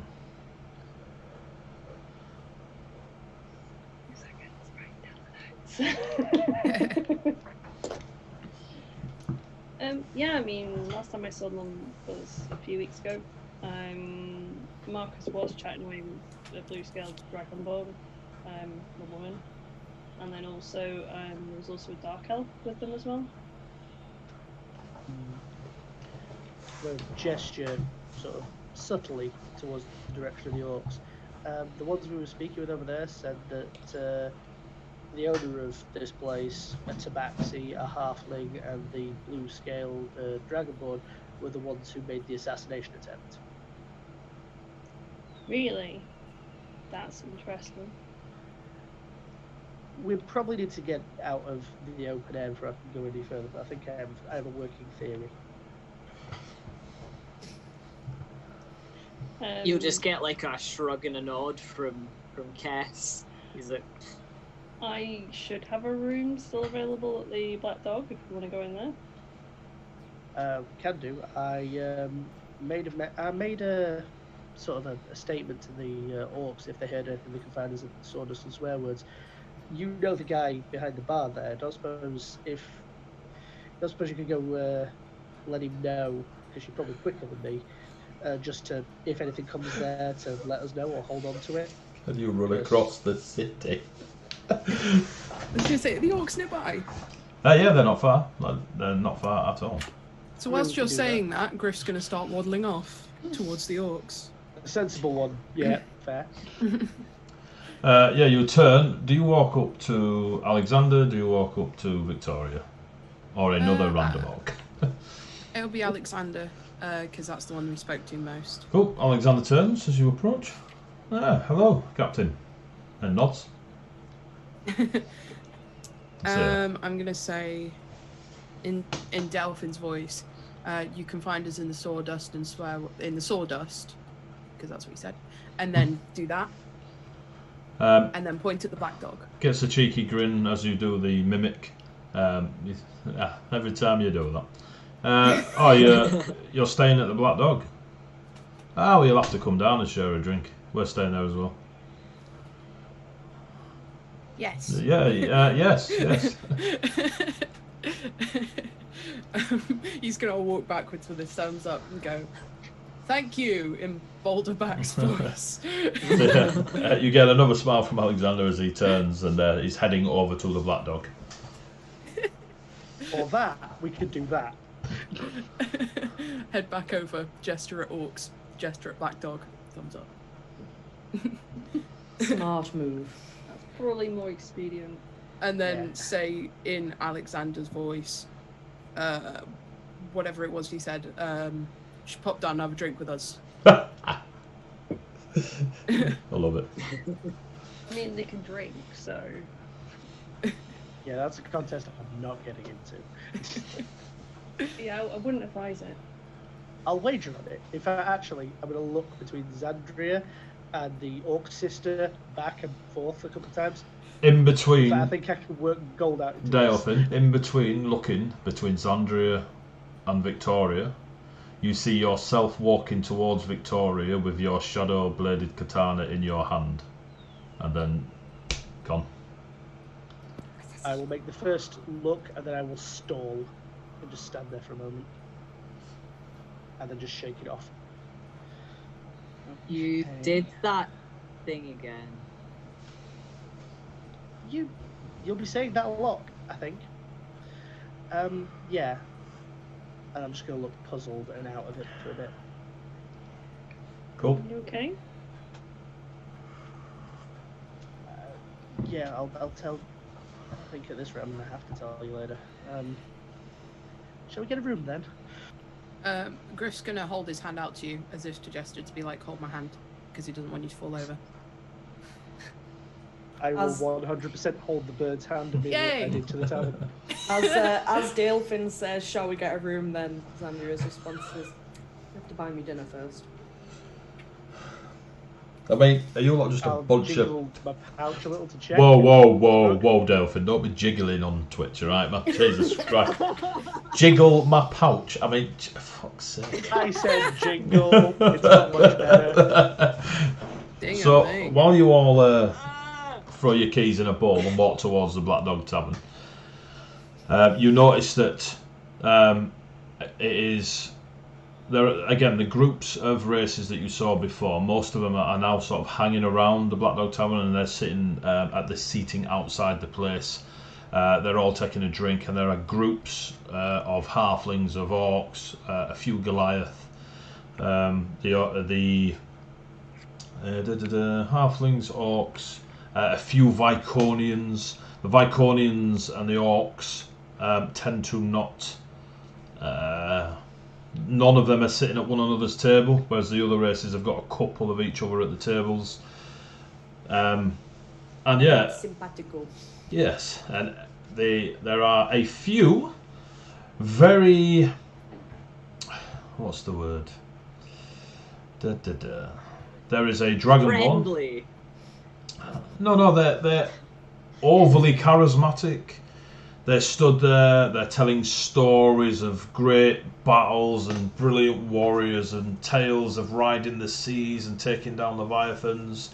They have bronzed golden skin, their eyes are piercing blue, their hair is a mixture of blonde and light browns, and that they kind of be the entertaining ones. And they're wearing like shorter tunics and clothing that is very much of Atoria. There is a single jet black scaled dragonborn, like the colour of ebony, of jet, yeah, actually.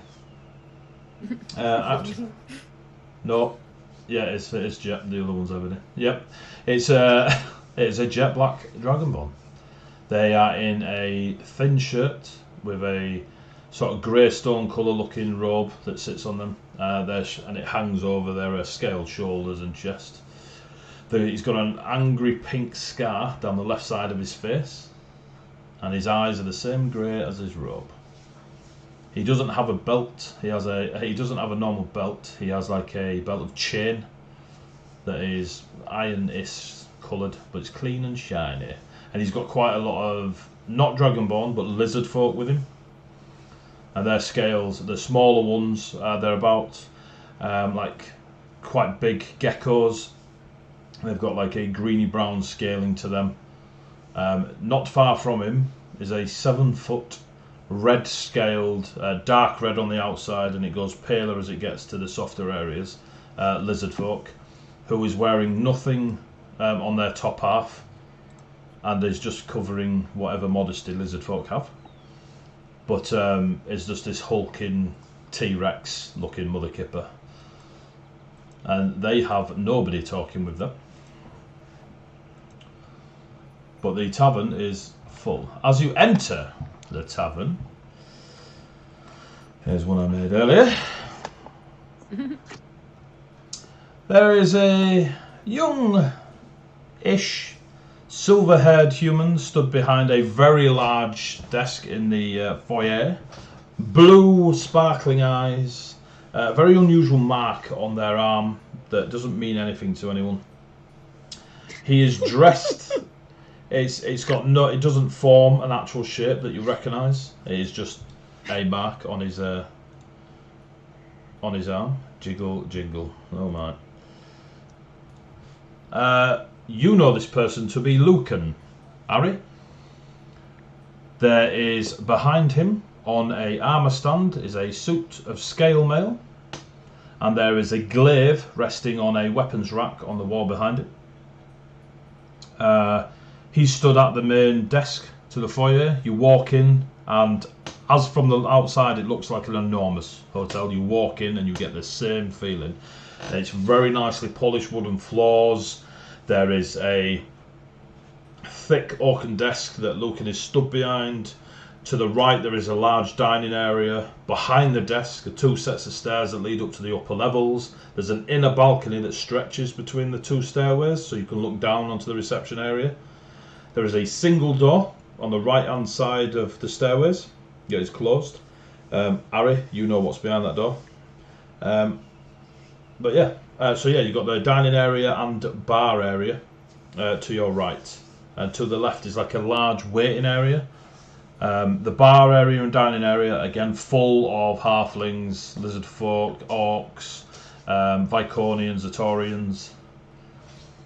It's like they're all here en masse. And Lucan is behind the counter. Ah! Harry, how you doing? Long time no see. Still alive? Just about. Cool. Who's this lot with you? There's some people picked up along the way, really. I've been helping. Hello, hello. How are you all doing?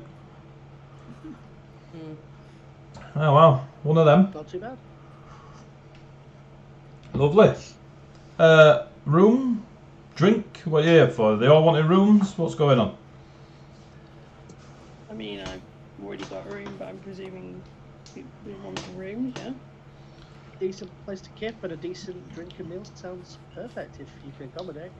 Are they working for the savants, Harry? No. Alright, so it's not going on the tab. Oh, okay. How long are you staying? Have you decided yet? I haven't decided yet, just for tonight for now. Ah, cool. I'll tell you what. You go find out how long you're staying for, let me know later. And I'll sort you out some rooms. Yep, as you can see, we got quite a lot of the old everywhere else going on in here, so rooms will probably click up fast. We've got a few left though, 2 or 3. That should be fine. I shouldn't have too many issues. Cool. Get yourselves a drink, go do whatever you're doing, and just come back and let me know what crack is. Sounds How good. much rooms for a night? Rooms for a night. He leans forward. For this lot, signalling to the rest, substantially more than I'm going to charge you. For Harry's mates, 3 gold a night per person. That's pretty reasonable for a place like this. I'll reach in, pull 6 gold. I'll take 2 nights right now. Just that. Boom. 6 gold down. It gives you a key that's got a little fire symbol on it and a number 24. How much, like? The rest of you want to pay now? Have you got plans? You don't have to. Should we also take 2, or I'm not sure how much longer the gold will last out at this rate. Did you bring gold with you? I have what we took when we left. Oh, cool. Suppose we better get ourselves some rooms then, shouldn't we?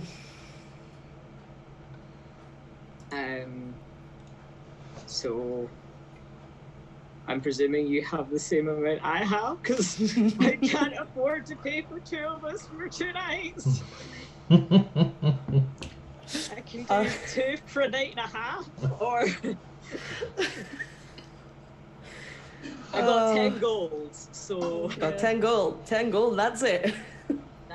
that's it. That's it, yeah. So, Sandria will take out 6 gold and 6 gold. Yeah, put it on the counter. She's just gonna put it there and just be like,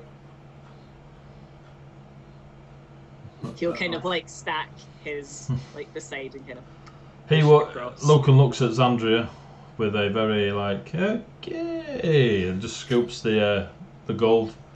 2 nights it is. Are you wanting a room each? Or are you sharing? we're a little bit old to be sharing. I don't know. So it passes you 2 keys. They both got a water symbol on them, with a 23 and a 2.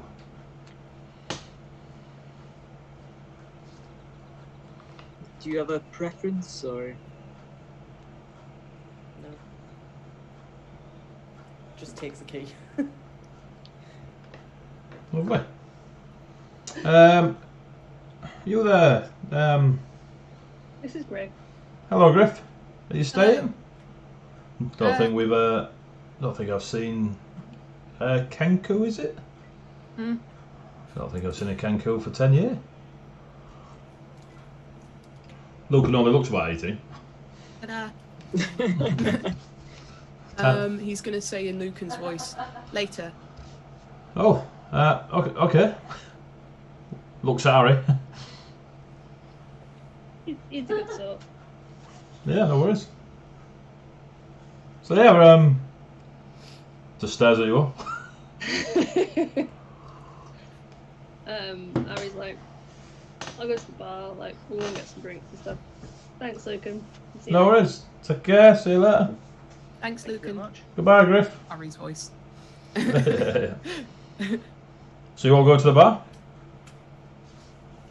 I'm Mhm. gonna I guess follow so. halfway to the bar and basically sort of tap Harry. Any table here that's, you know, got less sound than the rest of it, where would you recommend sitting? That one over there. That one over there. I'll go to that one over there. Harry, there are 8 members of staff that work behind the bar. You, as I rolled for this, have laid with them all. Player. Yes, it was an enjoyable. It's probably the one of the only times as a DM when I've been rolling dice going, what am I doing? But well played, Harry, is all I can say. Backhander strikes again. Good lad. Bloody dice games.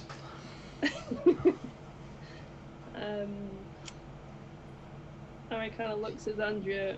No, she's not going to want a drink. And he's just like, everyone else want an ale? We've got a good ale. Yes, please.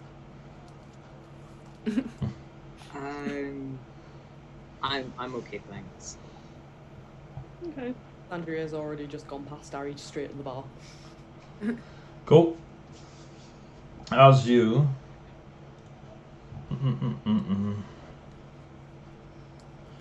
As you get to the bar, Xandria, there is a female dwarf. Harry, you've not been with a female dwarf, but you know her to be called Bally. Yep. She's got very matted auburn hair. Her eyes have got a bit of an indistinct bluey grey colour, and she wears glasses with silver rims. Most of her garments are modest, but she's got a gold amulet and a axe, like a woodcutter's axe, hanging from a bit of leather hanging around her neck, along with this gold amulet. Yes. And she goes, oh, hello, as she raises her glasses. She's sort of working at the bar, but also working at the bar, i.e. she's got parchments in front of her and she's going through them as she sees you approach, Andrea. Can I help you? Hello. I'm gonna guess this might be a very pointless question, but I shall ask it nonetheless. Do you perchance have any wine from the lands of Sarut? We do indeed. What would you like? The Venom's Bite is quite nice. I will take 2 Venom Bite, please. Not a problem. And she gets off her stool, walks round, and she brings this bottle is opaque. You can't see whatever liquid is inside it. The bottle, or How much is it for the bottle? Are you with Harry over there? Yes, I am. I owe Harry a bottle. Tell Harry the debt's paid. Very well. I would. Is Harry next to me on his way? Harry's on his He's way. on his way. Before Harry gets there, then I will also ask. It's a bit on the floor. May I also get 3 ales, please? One of them is for Harry, and the other 2 is for our other companions. Is this on Harry's tab? Yes, it is. Didn't even take a breath. Not a problem. And she sorts you out 3 ales and gives you a bottle. How many glasses? 2 glasses, please.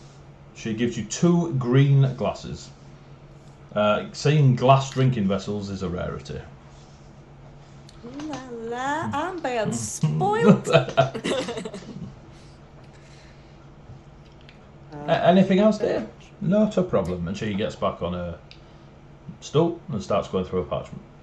You're heading back. Are you staying at the bar? Nope, picking the stuff up, going back to the table. Cool. As you're walking back, Harry, you walk past. Give me a perception check.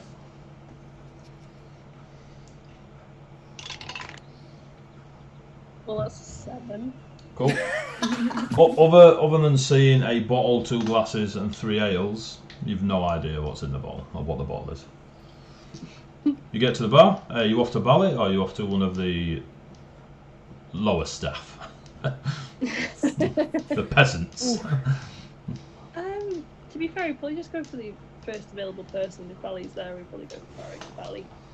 Cool. She comes Barry. over. Bally. Katrina comes over. She sort of flicks her hair as she walks towards you. Hello, Harry. Harry. Sorry, I got it wrong again, didn't I? You did, but that's okay. How can I help you? Can I just pause you there, by the way, Mel?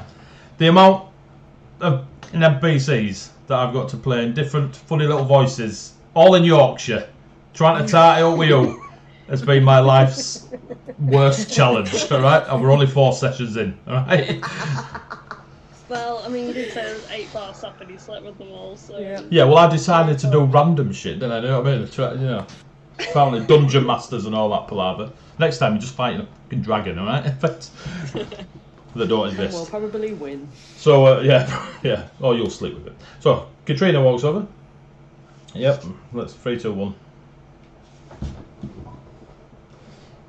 Hello, Harry. What can I get you? Hello, Katrina. I was going to get some ales and stuff, but I think possibly my companion over there has already got them in, so...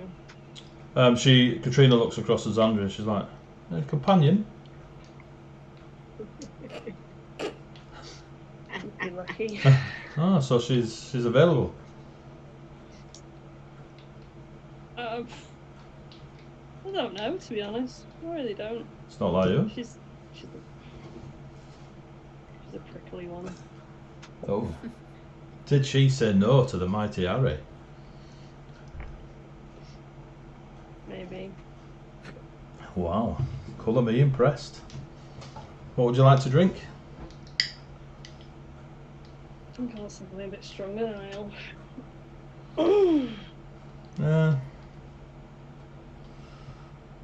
I get you the top shelf stuff if you want.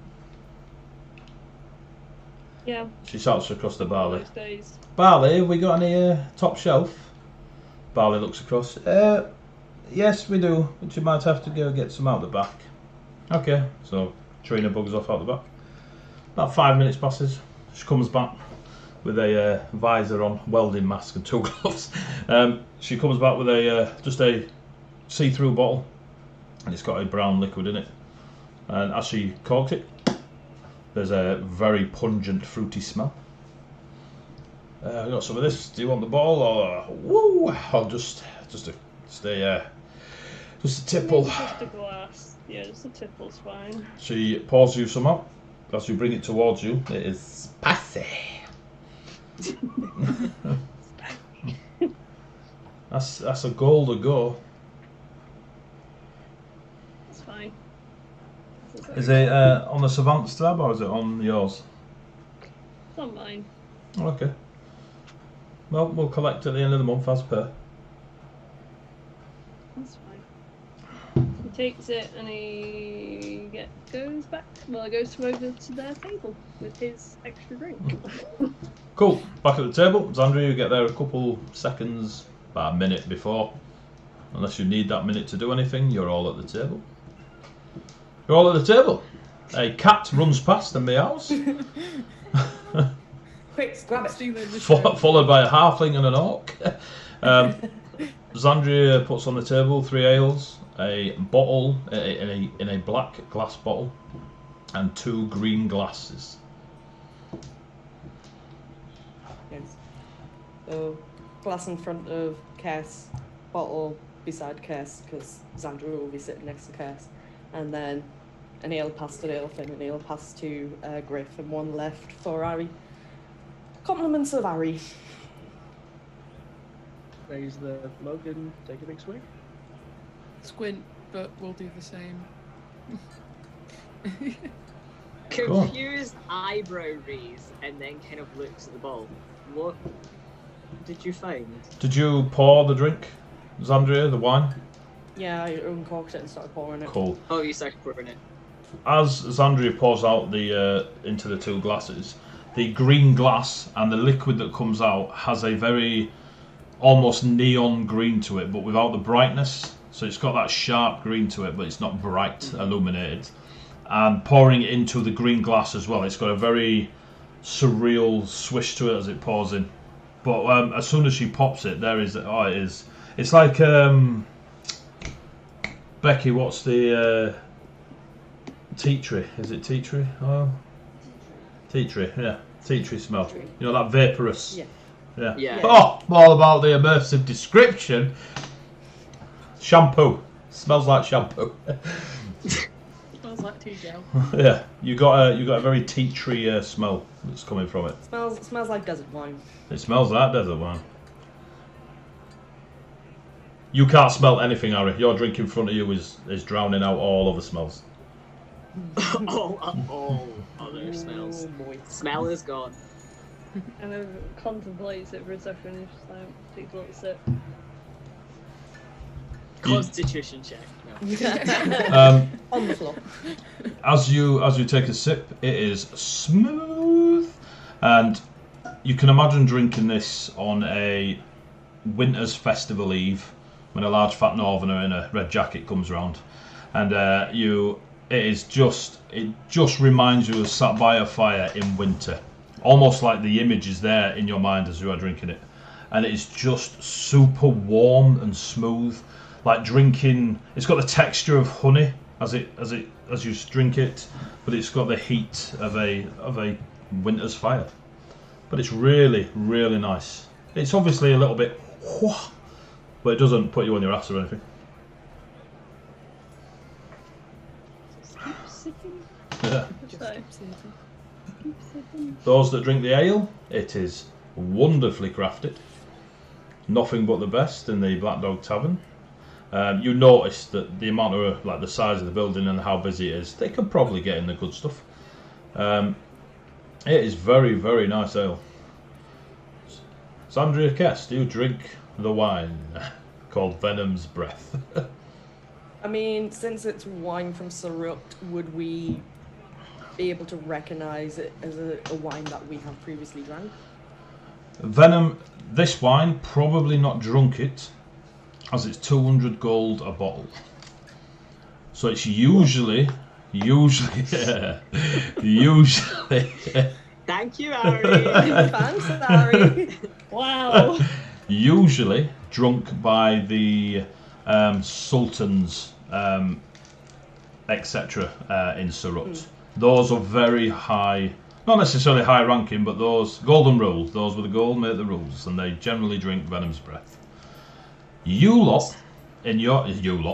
peasants, have actually used it, and Sahar actually taught you how to use it, only in small quantities, because getting hold of it's not easy, as poison.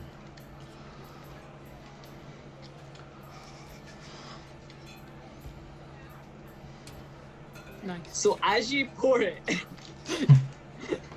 Kess is just going to kind of look at you. Like, Kes, give me a perception don't say check. intelligent. I was Perception. going to say, please don't say intelligent. Get Perception. poured in arsenic and you'd be like, what's up?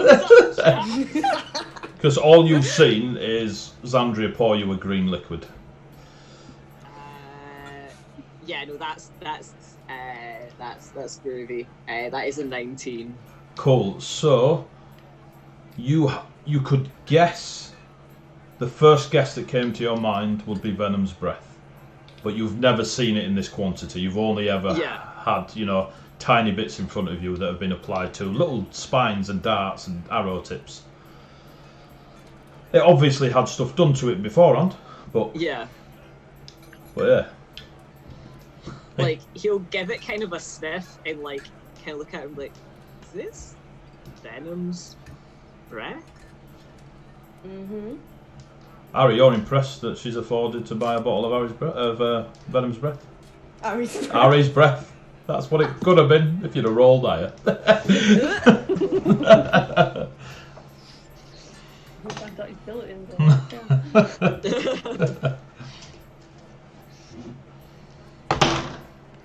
That's some nice wine. You make poison out of it. I know. So here's the plan. We don't drink all of it, we keep some of it, and then we can use it as poison. Add to that, he'll just kind of cheers you and drink it. I'm just going to sit here drinking uncomfortably while that discussion's happening. I think Griff's probably turned towards Delphin's very similar posture. So the first time it touches your lips and taste buds, Kesvion and Xandria, there is a moment where you are laid on the sand dunes of Surut, staring up an absolutely beautiful starlit sky, not a cloud anywhere. It is the perfect temperature. It is a almost false memory of how beautiful a place Surut is. And then you hear the hissing of snakes, and you are back in the room, and you acknowledge that you have just drunken one of the most beautifully crafted wines ever put on the planet. All that from a sipper. Well, it's no surprise that only those of high authority drink this. You're not getting that for £3 out of Aldi. So, leave Aldi alone. They've got some fantastic wines. So, Daelthin, Griff, and There's Ari, a reason I know. Kesvion and Xandria spaced out for at least 5 seconds. During that 5 seconds, I'm just going to look at Ari and go, I didn't think you liked them that much.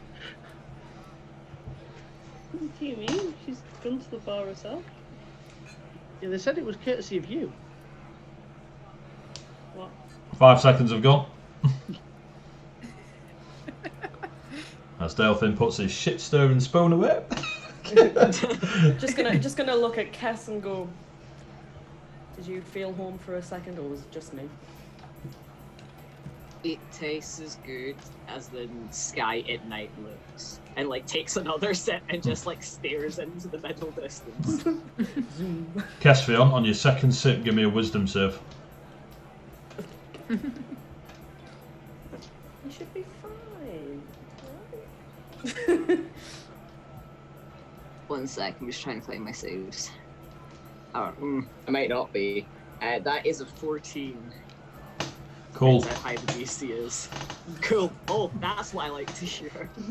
As you were laid on the dunes, staring up at the sky and the stars, and that feeling of home seems to start pulling away from you, and you have a moment, a flashback, a memory that feels yours, but you don't seem to have remembered it before, but it is very real and very you in the memory. You are stood in the body, you are stood in an area in a body of massive water. The water is around you, and the area you are stood in is circular and dry, as if the water has parted around you. Yep. And you're in a circle about 20 feet by 20 feet. You have 2 blades in your hand that you can't see. You just know there are 2 weapons in your hand. You feel them in your hand. There is some sort of creature in front of you, of blue and green scales. You can't see the details. The only thing that is crystal clear is you are surrounded by a body of water, a massive body of water. You are stood in the middle of it somehow, with it not crashing down upon you, and you hear a voice in your head as you hold your 2 swords facing this creature in front of you, and the voice says, "Fight as 2 or die as 1." and then you're back in the tavern. He puts the drink down. He's like, nah, It's not for me. stick to ale. Yeah, like Really? You just said it was divine, essentially. You sure, Cass? yeah. You know how sometimes you drink something and like the first sip's really bad and then the second sip's really good. Mm-hmm. Apparently, you can get it the other way around too. Who knew? And just kind of like slides the glass away and just kind of like side eyes it a little bit. You So he get, was just like, meh. as you drink it, Xandra, you just get that same beautiful feeling of being under the stars. Seems fine to me, Cass. Must just be your taste buds. Yeah, something like that. Well, So I'm sure. How much was this bottle of wine? Hmm? Just how much was this bottle? You have of no wine? idea, Xandra. Oh, I don't know. I just asked for it. It's fucking giving them away. Won it in a raffle. Yeah, I won it in a raffle, the bar raffle. To be fair, he probably is just going to presume it's a cheap bottle of wine anyway, so it's like, oh, that's fine. Cool. So you're at a table, you're drinking. What's crack-a-lacking, kids? I'm just watching this little show sort of occur for a moment, finish my beer. The elves keep spacing out.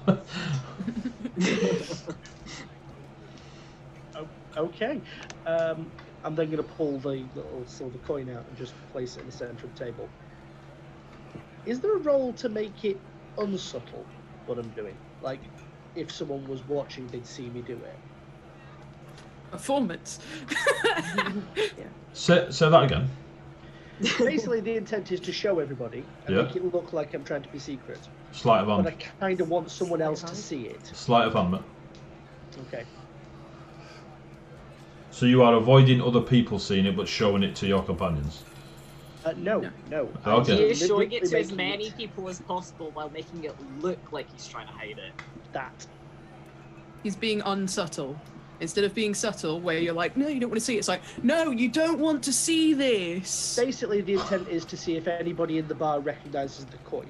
That would have been a better sentence. Would have, but I didn't use it at the time. Also, 16. Right, take that as your perception to see if anyone recognises the coin. Understood. So is it still 16 or is it a different score? It is. It's gravy time.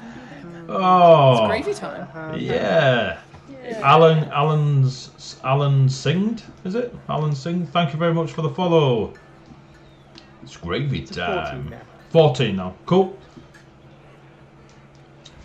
Right, so you're showing it to them, yeah? Yeah, I'm just going to sort of place it in the centre, just push it forward and go. I found that in the rubble. It is magically enchanted. Hmm. Interesting. The Doesn't- particular enchantment on it means that whoever was holding it, I don't know if it's whoever is holding it can use it to cast a spell, or whoever's holding it has to have the spell cast on them. But either way, the spell is very much. It's not quite mind control, but it's you will do what I say, or you will basically die. Hmm. Okay. Potentially someone with mind control to set fire to the tavern. Possibly. Could have been for a number of things. My working theory is that somebody gave this either, well, most likely to Marcus, is it? Mm-hmm.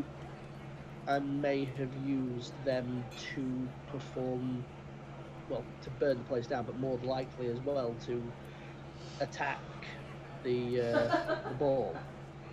It's reasonably high level magic. I'd not be able to learn this for some level of study. It's like 5th circle. It's way beyond me. So somebody with some clout has made this. But yeah, Sorry, just your face. You're like, just gonna just look over the bird. Yeah, somebody with some severe magical powers made this, which potentially means it's someone, one of the dignitaries at the ball has tried to set this up through this person. That's my working theory. I don't know if it's accurate or not yet. Is this something that perhaps Lady Akiku could perform? Would this be something Lady Akiku could perform? Give me a history check. I rolled a 6. It won't make a difference. Maybe. With training, anyone could. I mean, if she herself didn't, she could have people who could.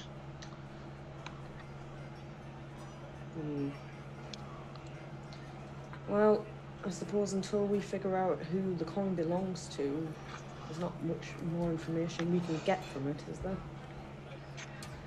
Well, it's only one person who can cast the spell. If we know or can find anybody of significant magical learning, they might be able to work out who's cast it. All wizards have a specific way of doing things. It's not unheard of for it to be at least a clue to whoever cast it.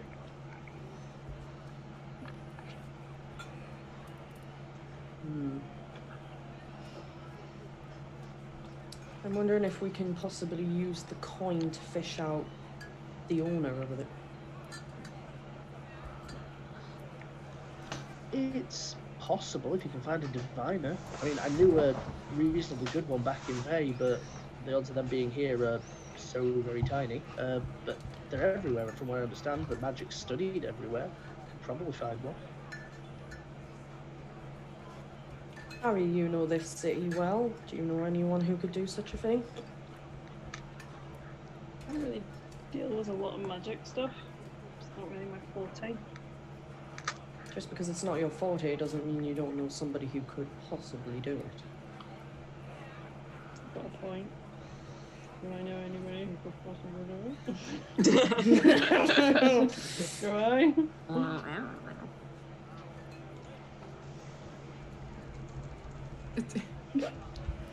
Hello? Yeah, 2 seconds. He's checking the He's checking his metaphorical notes. little black book of Yes. Harry's to see. Yeah, has Ari laid with somebody who could possibly You're after do. are you after a diviner? Yeah. Right, so you know of 2. One, the halflings that are here on visiting. I mean, your job is to work people, so you spent a lot of time in the bar area while these dignitaries from other lands have been around. So you know there is someone of divination skill amongst the 2 tribes of halflings that are here. And you are aware of one in the district of Yule, the Owl district. So that is in the northeast of the city. That's the academic area of the city, where there are quite a lot of like university type buildings, buildings of learned folk. 3 of them as it happens. But yeah, so there's one probably in the tavern area, and you are 100% confident that you could go to the academic district and find a diviner, but not by name. Well, I mean, generally you find that all these sort of academics tend to go up to the Yule district. They all just kind of gather around there. There's definitely going to be a diviner up there. But there's also, I mean, I think the halflings have one. I guess we've spent quite a lot of time in this bar, especially when the nobles are around for the Blood Bowl, so it could well be that they are there, so we could go and ask them. Are they the kind of people who will do stuff for the good of the town, or are we going to need to get a whip round for money? I think the latter. Well, They're not Ari locals. Still has the money that Boulderback gave us, so Well, that's an option. Did you guys find anything out on the ship? Well, found out some stuff. Whether or not it's legitimate is another story. Quick question, Dalefin. Regarding the ships from your lands, how often do they receive maintenance? I'd imagine that depends on the ship. If it's a royal, if it's one of the clan heads, I'd imagine it's almost immaculately maintained at all times, unless they've had some issues coming from Bay to here. They should be in perfect condition. That's what I thought. FYI, Dalefin, it's a couple of months' journey on a boat to Ebendorf. It's a long trip, months at a time. The ship that the lady has sailed in on, something just seems very off. It's too new looking. How do you mean too new looking? Is it just it's been maintained while it's in dock? Is there something magical? Well, I wouldn't be able to say about the magical part of it, but given the fact that we sailed on the Oaken Whale, I was like, it's Oaken something. Given that we sailed on the Oaken Whale for some time, the difference in upkeep between the two ships was drastically different, and I know a royal ship would probably be well kept, but some of the stuff looked like it was new from yesterday, and that ship's probably been on lockdown longer than that. I don't think they've got the equipment or the ability to make the ship look the way it did. Okay. Anything else? Find anything from the crew? Well, spoke to the first mate, who, by the way, is a fantastic fibber for most people. However, it was fairly obvious after looking at her for a couple of seconds more that she was indeed hiding the intentions of the lady. So it turns out they weren't just here for the blood ball, they were actually indeed here to retrieve the tear.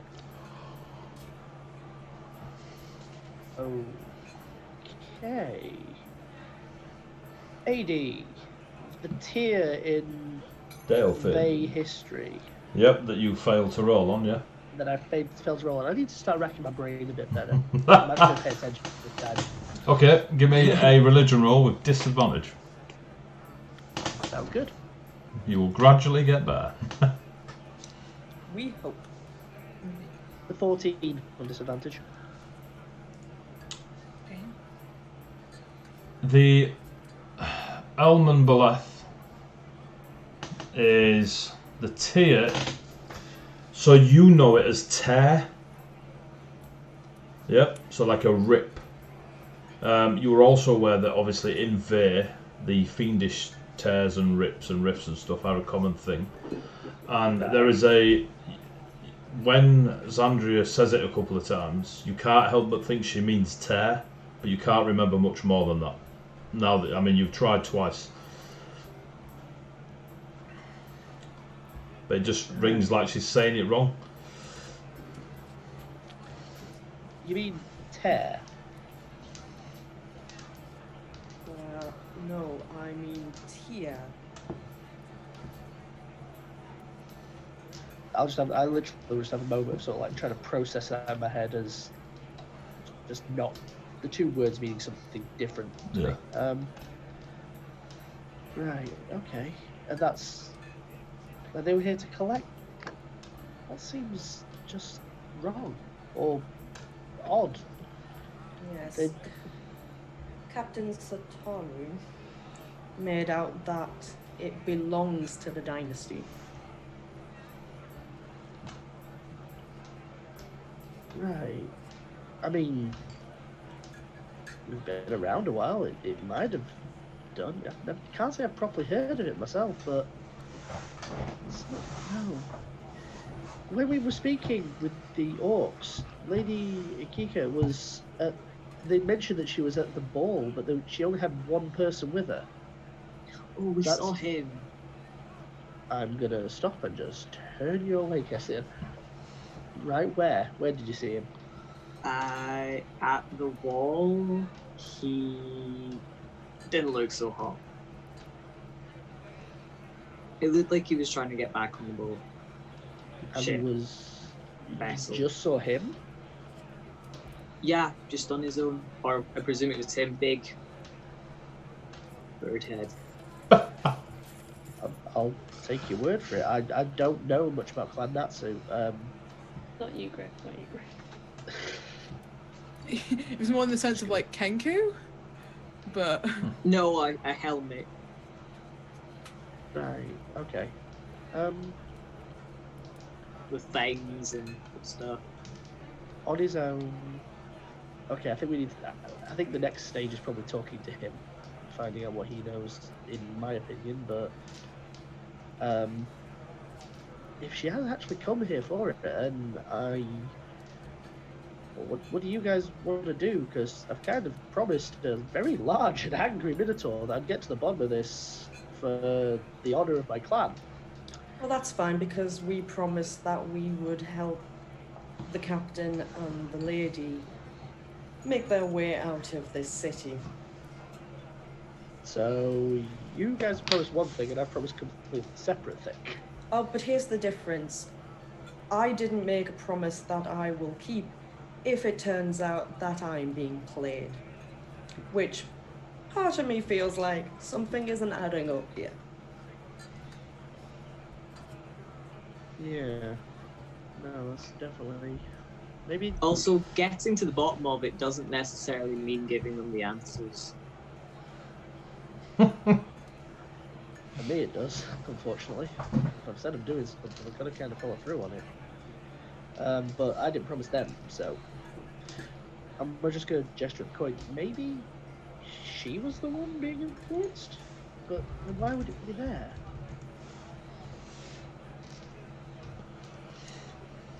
Questions that do not yet have answers.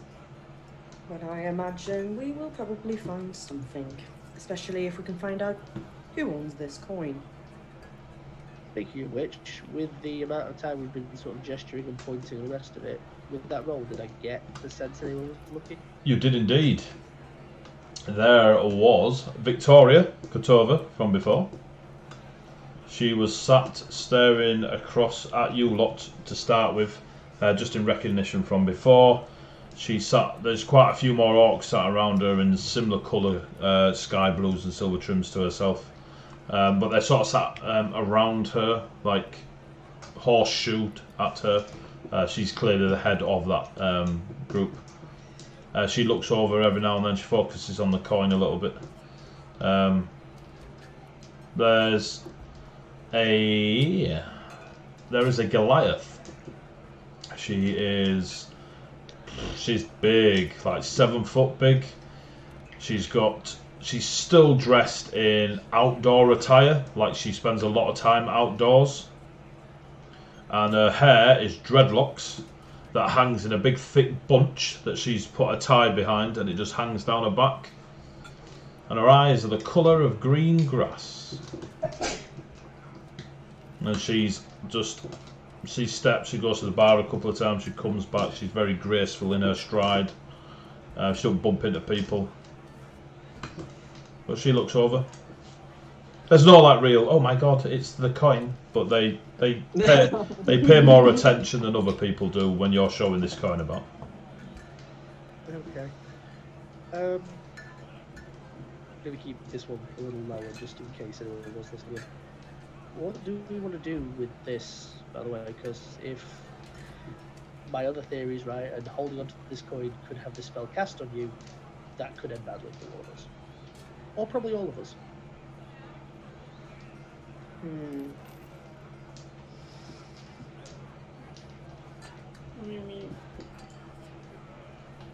it depends on whether you want to keep trying to hunt down who had it, or just pass the buck and give it back to that captain guy you spoke to earlier. What were you going to say, Ari? Yeah, I'm gonna say. I mean, it seems like if this coin is basically being used to control somebody, that person could well be here. Like he doesn't realise that that's what Delphin's been doing. I'm just gonna give this slightly approach. Yeah. Rob, you know you could be right.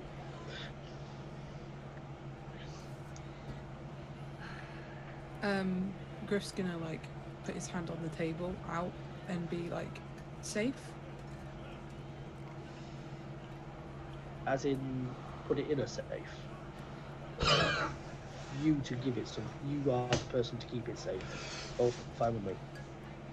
Safe. I'll pass the coin over. You know what? I'm just going to use message to clarify it. Just to make life easier. Yes, I will keep it safe. I will then re-message with, and what if it controls you? Then it does. When I said this is lethal if you don't accept what it tells you to do, I wasn't kidding. I protect people. That's what I do. I'll nod and pass the coin over. I'm just gonna look at Delphin and go. Strange mind conversations with Kenku. Griff will be keeping it safe. Oh, that's your name.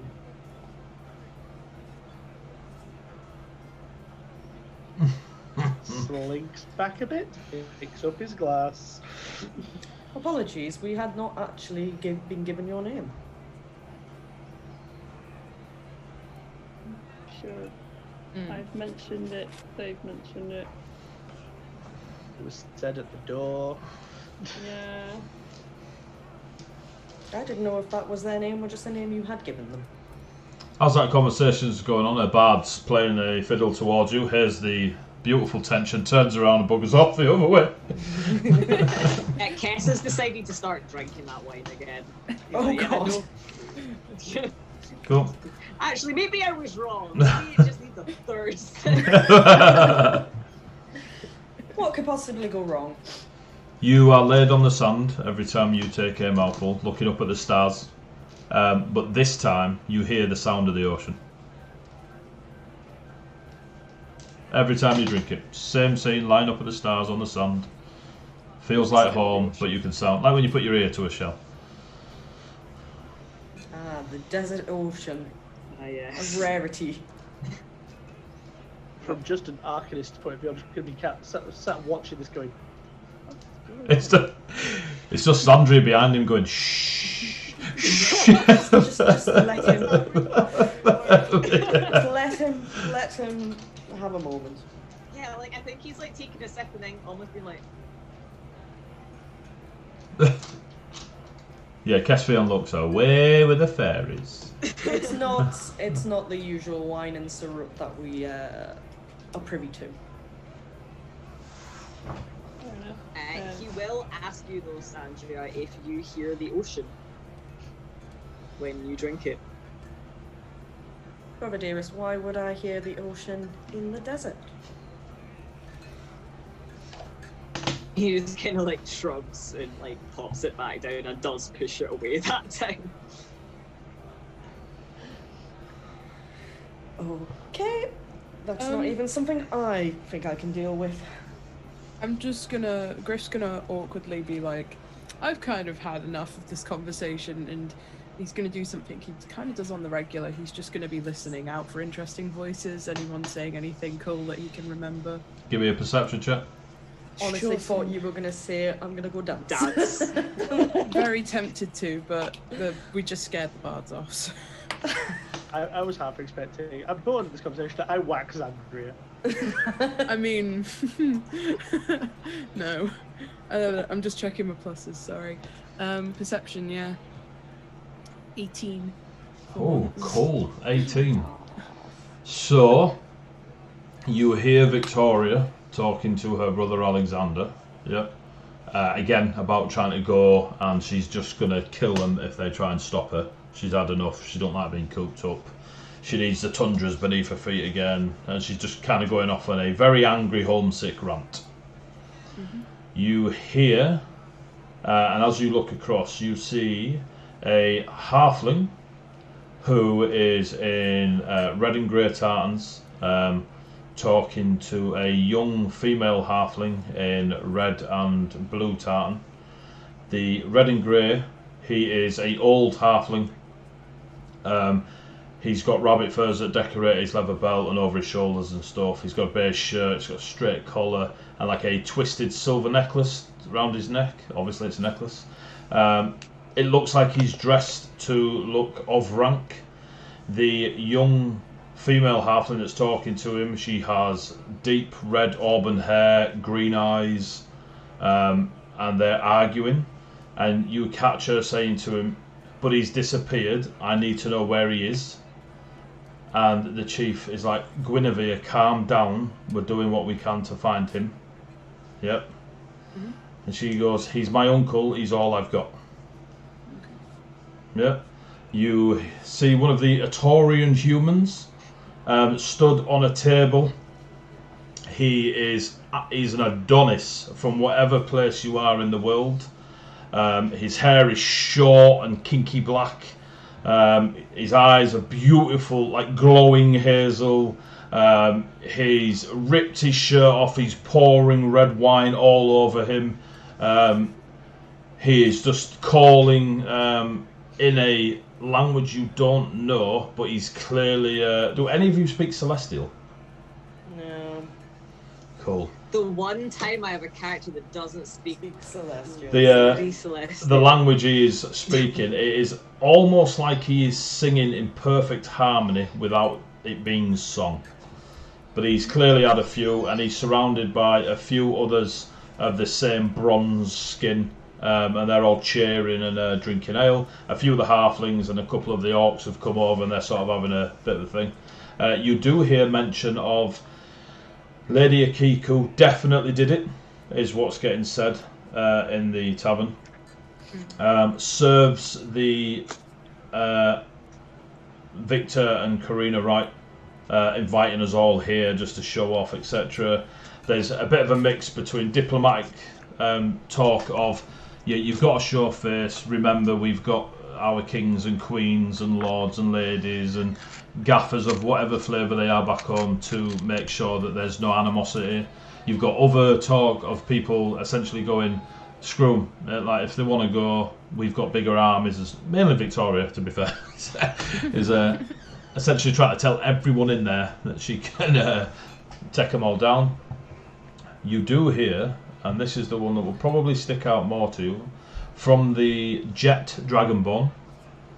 He's talking to the 7-foot red-scaled lizard, and he's talking about challenging Victor Mortiz, Lord of the House of Tor, to a one-on-one fight to the death. Yep, and it simply is for everything, is what he says. He doesn't state detail of the prize, just says for everything. And the large red T-Rex looking kipper nods.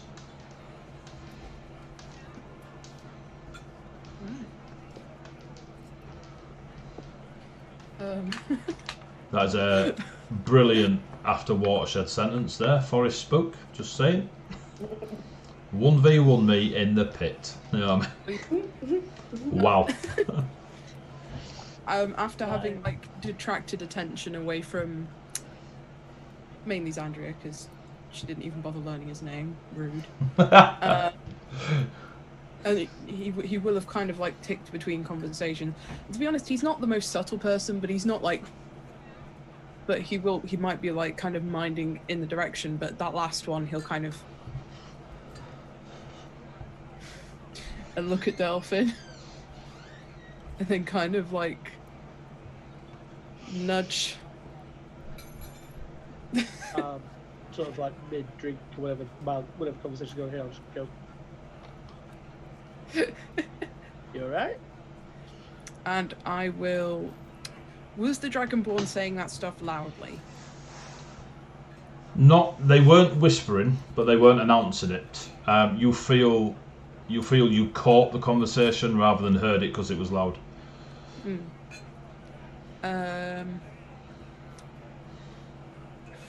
Similar to the conversation you lot are having. You're not shouting it, but you ain't whispering. He's gonna tug on sleeve. Of. Drop a message. All right. Of Delphi. All right. Cool. Don't know who else he tug on the sleeve of. Message. That Dragonborn is talking about challenging Victor Mortis to a fight to the death for everything. At the end of the message, to kind of tilt the head. I'll sort of tilt slightly to look in the same direction. Look over, see, I can see them from before, yeah? Yeah. Because of the amount of races in here that are sat together, everyone sticks out like a sore thumb despite being a comfortable crowd. Like no one's, uncomfortable being around each other. Sort of bring that to the table, as it were. Lean a bit. Apparently, we have a Dragonborn around here who's a little angry murdery when it comes to the guy who runs this place, and is planning on challenging him some sort of duel to the death. Oh, good for him. And I'll just pat Bruce on the shoulder. The same guy who was almost assassinated, and it's the entire problem that we're in. I repeat, good for him. Important though, because that's Victor Mortis, so who runs this place? Yes, I think we already knew that. Yeah, I don't know, you don't seem to be taking much in, so... And surprisingly, the amount of times his name has been mentioned along with his wife, it's hard not to take it in. I mean, the amount of time Griff's been mentioned, but you just ignore it, so, And I lean back. Cast message to the Doorman. It's about to kick off, mate. And Ari goes to the bar. So, Ari, you go to the bar. Do you four have anything to discuss? Beyond saying that, I'm going to finish and drink. Was there anything else from the ship, or is that basically our full list of info? Time to get some rest. Nope, that was everything. I was only allowed an hour. Decent amount gone for an hour, so well played. Cool. Ari, Intimidation is a wonderful thing sometimes. you go to the bar, Ari.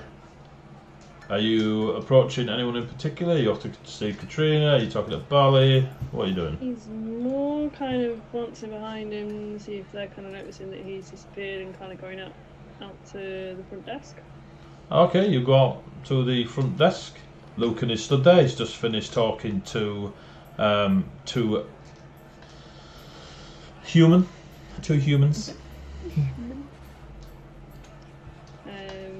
He kind of taps him and is like, got something for you. You've tried this before, Harry. I've told you. No means no. Right. Go on. What have you got for me? Something from the savants. And he pulls out a package from his backpack. Ah, yes. Thank you. He unwraps the package. You see the wonderful item before you. And he holds it up and he inspects it, and it is a wonderful, wonderful mithril dagger. Yeah, thank you very much. He reaches under. He puts a pouch of coinage on the desk. He wraps up the mithril thingy, and he puts it away beneath the front desk. Thank you very much, Harry. Have another night. In fact, have another 2 nights on top of your stay, and enjoy the bar. I shall, thank you. He takes the pouch. Cool. Let me know when you count it. You lots, did any of you care that Harry went to the bar? No, cool. Harry's Harry doing To be this. honest, business. Kess is still having a little bit of an existential crisis. Yeah. So Harry, where you going? Are you off back into the bar? Are you off to bed? Yeah, no, he's back into the bar. Yeah, cool. Just like he just assumes that they're all involved in what they're doing Yeah. anyway. So You he's come like, I'm back. gonna go to the bar. Do you come back with a drink? Yeah. Cool. You come back with a nail? Or whatever you got. You're all sat at the table. How are they sat round the table? Like, what's... You tell me. Because I know Kess and Xandria are sitting beside each other, but I'm not sure. I highly doubt Harry is sat next to Xandria. I assumed. I'll be sat next to Griff, but almost subconsciously my back is still towards the door, as if that's the first place I'm going to head. Right, so I'm going to put Griff. There we go. So I'm doing it. I'm not letting you organise shit. Well, My brain's trying to work that out, but it was kind of doing that thing with, like, you've got a boat and there's a tiger, a So sheep, and you I think- you and I have work it out. from Xandria, you have Dale on her left, Harry on Dale's left, Griff on Harry's left, Kess on Griff's left, and I've Xandria been- on. Pulling at Dale's sleeve and sat next to him this whole time. That's the only think thing I'm I'd going to sit beside contest. Ari. Right, Harry and Griff swap seats Yeah. Fabulous. at some Sorted. point during the going to the bars and back. Well, while Ari's scooched out, Kessel kind of like scooted his seat, stool, part of the bench, whatever the fuck they're sitting on, along, and kind of just like quietly apologised to Griff that they didn't get his name earlier. He'll get a pat on the back and a nod. And he'll kind of like scooch his way back. So you are all sat at a table, drinking, bringing drinks back. You've been rewarded for your little side quest, Harry. You've all got a couple of things to think about what you want to do next. So I'm going to call it there as it's 11 o'clock. And we can enjoy the evening's festivities in the Black Dog Tavern Hotel Inn. Beautiful. So, thank you very much, players, for playing. I didn't introduce you at the beginning, but we have AJ playing Dale Finn, Kate playing Griff, Luke playing Kesrion, Mel playing Ari, and Jade playing Xandria. So thank you very much, players. You will start to see artwork appear over the next week or so. If you haven't already seen them on our social media, which you can see at the bottom. Heavyweight Gaming, heavyweight stuff. Facebook, Twitter, YouTube, blah, blah. You can see it there. Please follow us. Please go and see what we're doing and when we're streaming next and all that palaver. We love you all. Thank you very much for our sponsors, Sawdust Swearwords, Sawdust Rose, who if you go and do the tweet thing, you got a chance of winning a Dice Train dice. Ruffworx Creative, Ishani, her glassworking thing, you will have seen her Instagram link pop up in the chat. Go have a look at it. She is incredibly gifted. If you want to support the channel or throw a couple of quid at it, go to our Patreon, pick one of the tiers, and we'll use it to pump back into stuff. And we'll give you a lovely 5e homebrew magazine called Arcane Script. So, all I will say is thank you very much, players. Thank you very much, viewers, whether you're watching at YouTube or Twitch. And hopefully we will see you all either Thursday, because you like Cyberpunk, or come back and see this lot in session 5 next Tuesday, 8 o'clock, GMT, BST, etc. Thank you. We are done, my good friends. So say bye, players. Bye, players. Yeah.